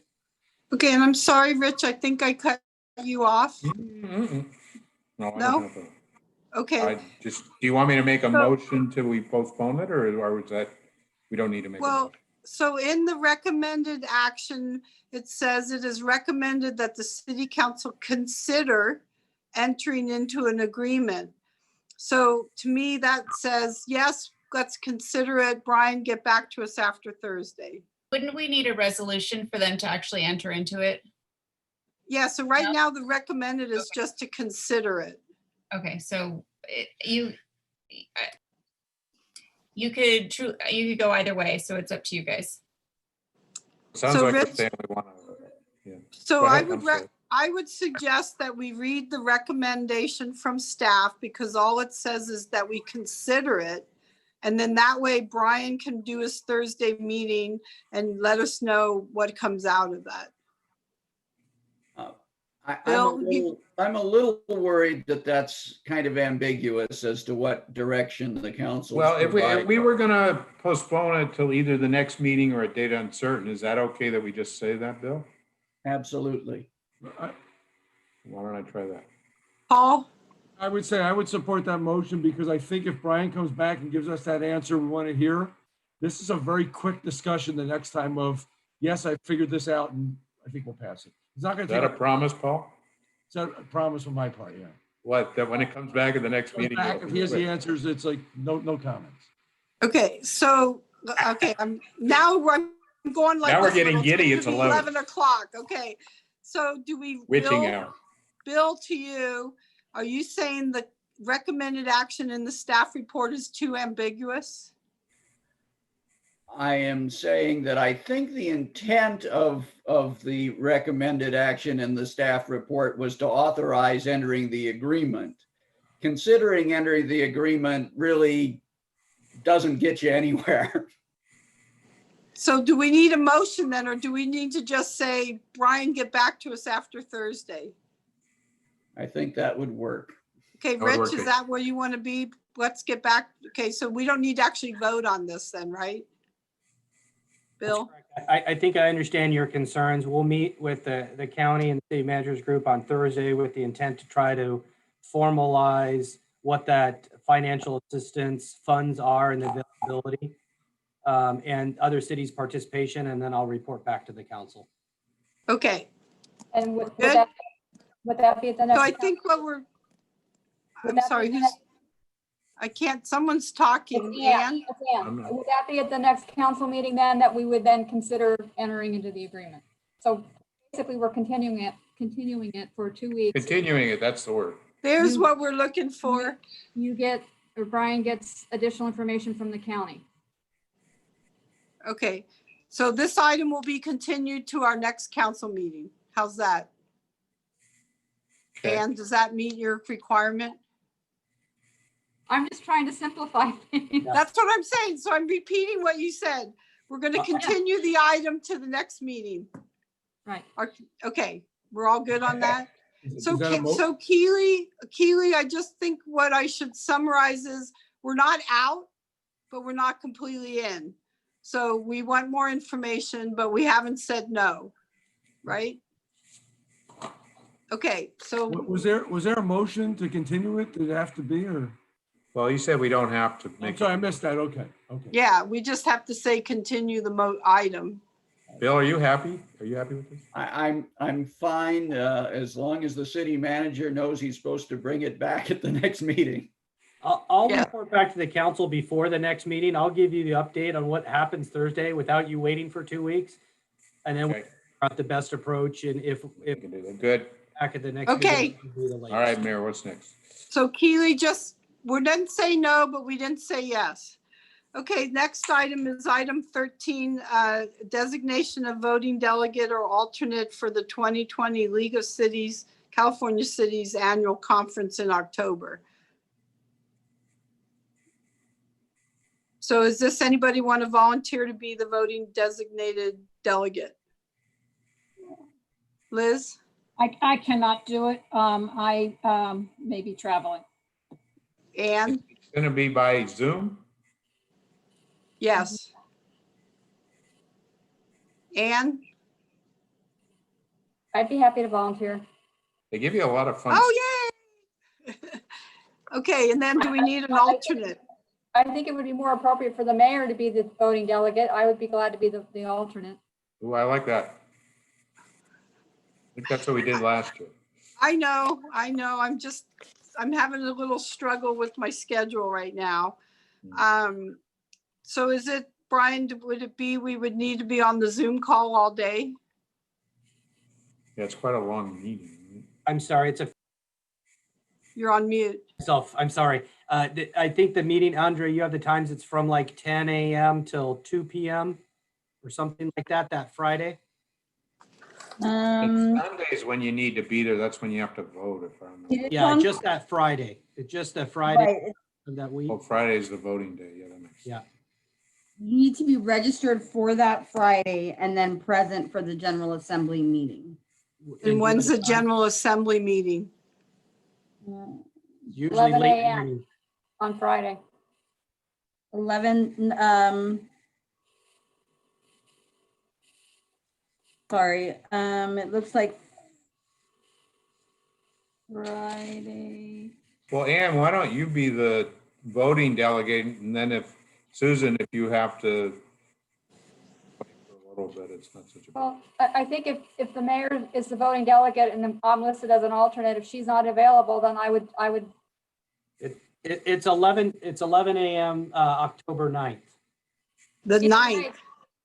October 9th is the General Assembly meeting and it starts at 11 a.m. Either way, it would be covered. Okay, so, Right? so I would be the designated delegate and Ann would be the alternate. So Is moved. that? Okay, is that our motion? So moved? Second. Roll call. Sorry. We got 3 seconds on that one. I'll just do it. Is that an all? Roll We're call, not doing it please. Wait, in favor. Aye. sorry, who moved? Rich made the motion and everybody else seconded it. Well, pick who's the second. Pick one, Paul's please. raising his hand. He gets credit. Okay, roll call, please. Councilmember Waterman, Aye, aye. Councilmember Aye. Bybee, Aye. Councilmember Resnikoff, Aye. Vice Mayor Gibbons, Aye. Mayor Landry. Paul, can I abstain? Can't abstain. Okay, aye. All right, we're Won't down. make you not the delegate, though. Okay. All right, we're on to number 14, the Civic Improvement Commission. You guys have a recommendation for the CIC? Yeah, so I think I'm supposed to do this. So Councilmember Resnikoff and I met, and there were 3 people, and we chose, I believe Jennifer's the one she's the incumbent, so we. Jennifer's on the rental board. She's on, I'm sorry, he's the, Resnikoff is correct. She's on the rental board, and so we gave her a turn on civic improvement. And an interesting person, Taylor Chase. And Okay, I can't hear you, Rich. Jennifer Dooley and Taylor Chase is my motion to the council for the two to be on a 4-year term for the Civic Improvement Commission. I so move. I'll second. It's Could I ask- difficult on the screen to go back and forth. Question? Yeah. Was I didn't understand what you said, Rich, about an incumbent. Well, I guess Jennifer was on the, say that again, Paul. What'd she Rental say? fact finding, Yeah, is that- somebody explain. Mental fact finding. I was saying she was incumbent, but she's we not had really. 3 incumbent. So we have 3 people, if I may. So Jennifer has served the city, is currently serving on the rental, what is it, fact finding? Is that what it's called? I think rental. Something like that. And wanted to move on to a different commission. So she served and did a really great interview. Taylor was new, had never been involved. I think brings kind of a different idea, mindset there. It's really good. We've had good luck bringing different people in. And the third candidate was Alan Zisser, who had been on the commission before and has applied for another commission as well, and did well, and he would be qualified, but did express that he's interested mostly in the other one. And we happen to have 2 good candidates.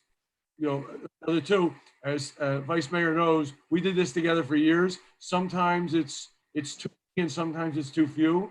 We had really good candidates this time, which is really. Okay, so we have a motion and a second. Liz, did you have more comments? Oh, I said, thank you. Oh, okay. And roll call, please. Councilmember Waterman, Aye. Councilmember Bybee, Aye. Councilmember Resnikoff, Aye. Vice Mayor Gibbons, Aye. Mayor Landry. Aye. Great. That motion passed. We're on a 5-0 roll all night tonight, you guys. This is great. Does anybody have committee reports? I have a real quick one. I don't see anybody else raising their hand.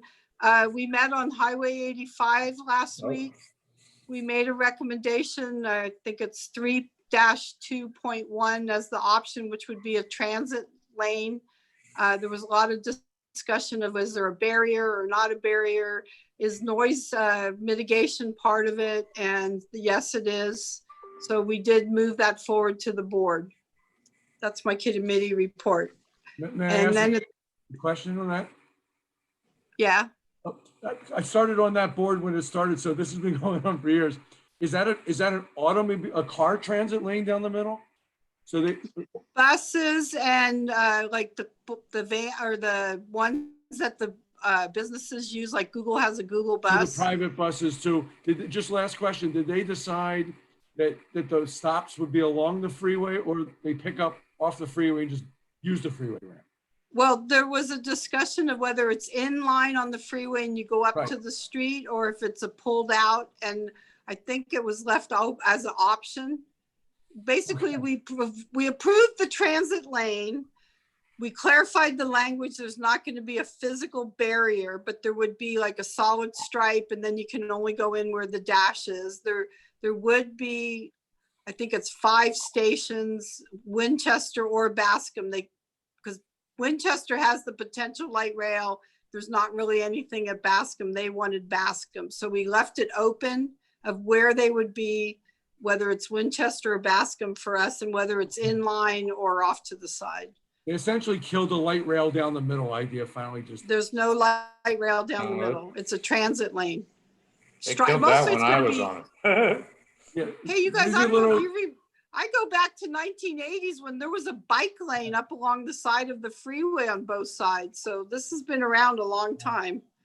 Okay, you guys, are we done? Yep. I don't know. Did you guys read the Mercury News the other day? The last meeting of Cupertino's council adjourned at 4:30 a.m. and Steve Sharp said, "At least it's not the latest we've ever had a meeting." I know, I heard that too. Yes. Okay, you guys, the meeting's adjourned. Gary's still there.